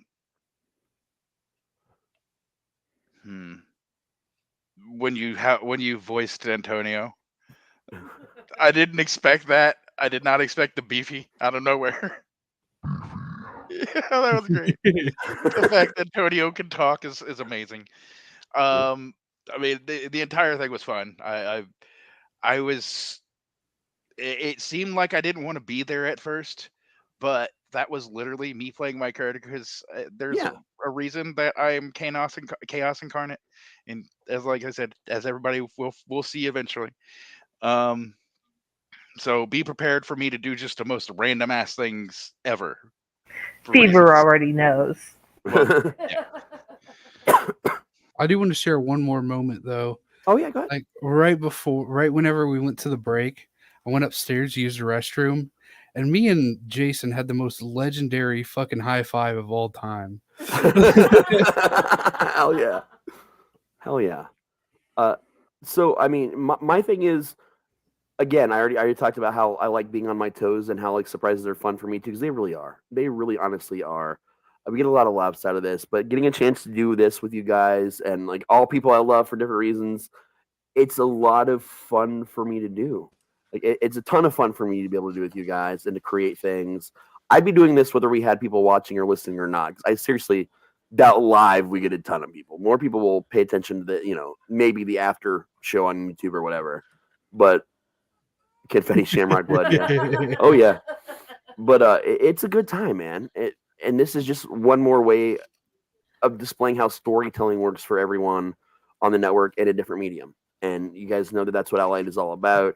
So we're excited to announce that we've done some switcheroos to where Jenny was kind enough to move Unimprinted Pages to every other Wednesdays, mirroring wrestling. So that opened up our opposite Thursdays. And Jayson is going to be running opposite me on Thursdays with a completely different style of everything. It's I'll actually let you mention to them a little bit about that real quick. All right. So we will be using basically the system and character sheets from Hunter the Reckoning, which is a World of Darkness, because you all will be humans. But the setting is you all will be agents in the MPF, which, for those of you who do not know what that is one of the special elites forces of the Foundation, otherwise known as SCP.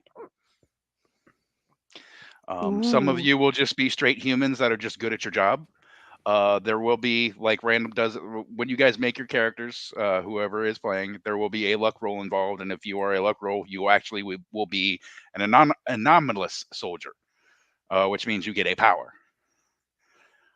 which we'll use out of the hunter book just to make things easy, so we don't have to like combine together a bunch of systems. But it will be I've got a starter story, and there is going to be a large overarching storyline that we'll run into probably starting like episode 2 or 3, depending on how long the like intro missions takes.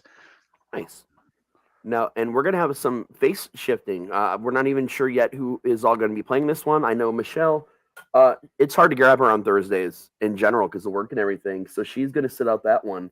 So we'll have at least someone replacing her. But you guys will know what players we have when we do that episode. We are taking yet another break on Thursday, the next normal show time, because that's Brooklyn's birthday, and also the day right before the convention. So we may not be in town anyway. So it looks like the Thursday after that, which will be the last week of the month, will be the premiere of the new campaign with Jayson. And then from then on out, it's going to be every other Thursday is either me or him running adventures. So we're really excited about that, guys. I mean, we're to the point where we're every day of the week except for Tuesdays and Saturdays right now. And I'm sure we'll eventually get an opposite Friday show from the brand new show starting tomorrow, guys. Chainer's Haunted Secrets. And I'm actually going to run the ad for that real quick because it's super important that we do that. I just have to find it again because I know it's on our list somewhere. Oh, found it. Here you go. There's a secret sound hidden deep within the center of the earth. Until you listen closely enough, you can hear it. And it sounds like razors through flesh. We are merely here to turn up the volume.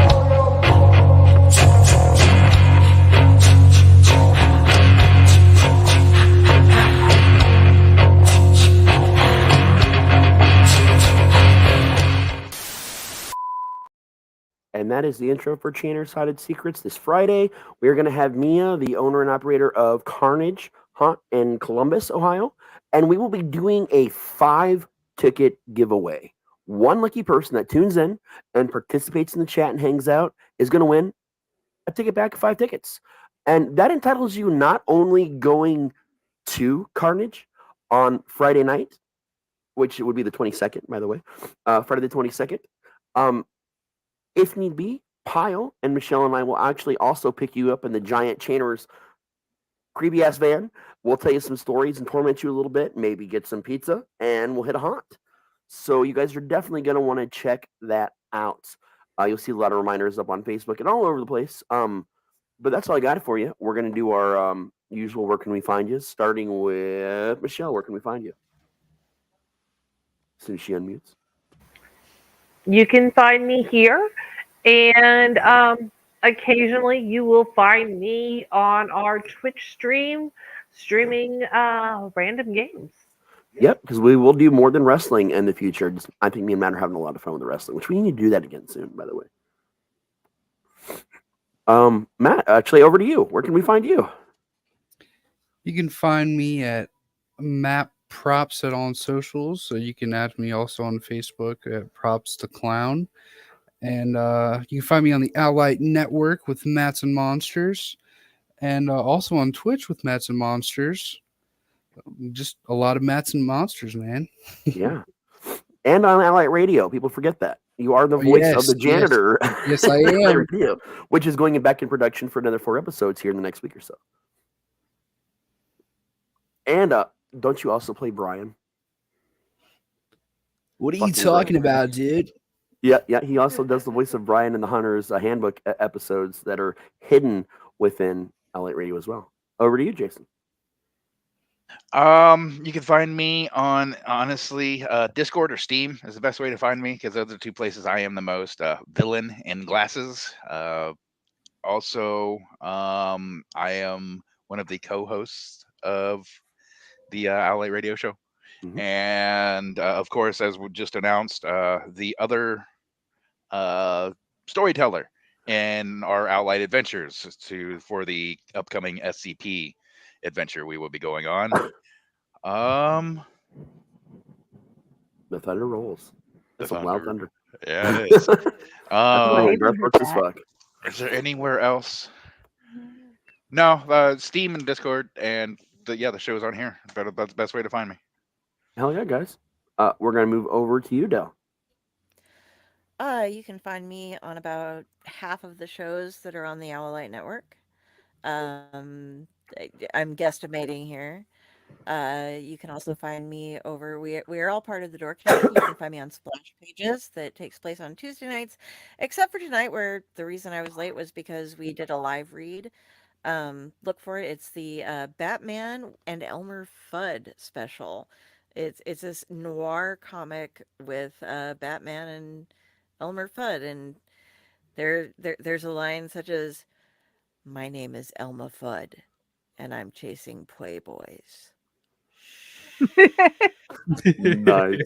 Can't wait to check that out tomorrow. Justice. Played Elmer Fudd, and he just did it so well. But we have the live read up. We're gonna edit it so it's all nice and tidied up, and you can see the panels go better and stuff. So check that out and catch me Tuesdays there, and Sundays, some Mondays, some Thursdays here.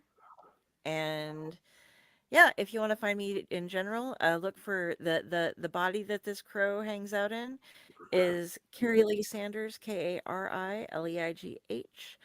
Just Carrie Sanders on Facebook will give you all of my links to things like the different networks that I'm on, as well as my author pages. I write stories, working on books, but they're long and you have to word, and it's a pain in the ass. So yeah, that's how you find me. Nice. And Jenny will answer half of my social media for me because she's awesome that way. Speaking of Jenny, over to you. You can find me here on the Owlite Network. You can find me over on Fakehor. You can find me at Fridays Library in the Blue Box, and my group Fridays Disorganized Library in the Blue Box. And you can find me at my author's page, Jennifer Elliott. And most every day, I will either be tending to be Raz, Del, or Patty, and it will be awesome. Nice. Well, you can find me. Okay. Seriously though, you can find me on just about every show at some point in time on the Elliott Network. You can find me at RazTSlasher.com doing all my writings and such. This a weekend after this one, March 22nd to 24th, find me at the Horror Hound Weekend Horror Convention / Film Festival / Tattoo Convention in Sharonville, Ohio. We'll be wandering around with me, Michelle, Brooke, Matt, Pile on that Saturday. And the people at Wicked FX, Rough House is going to be there. And you know we love Derek and Steve Van Sampson. So excited as fucking out with those guys. Yeah. Yeah. And it looks like we've already had a couple of the guest stars responding. And at the moment, all I can say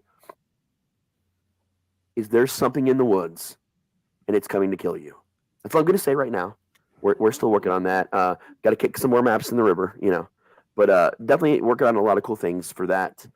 You know, otherwise, that's what's going on. And I'll talk after we get past that con. I'll talk about Final Boss Con on May 4th also in Ohio. But we'll wait until we get past the con to talk about another con even more.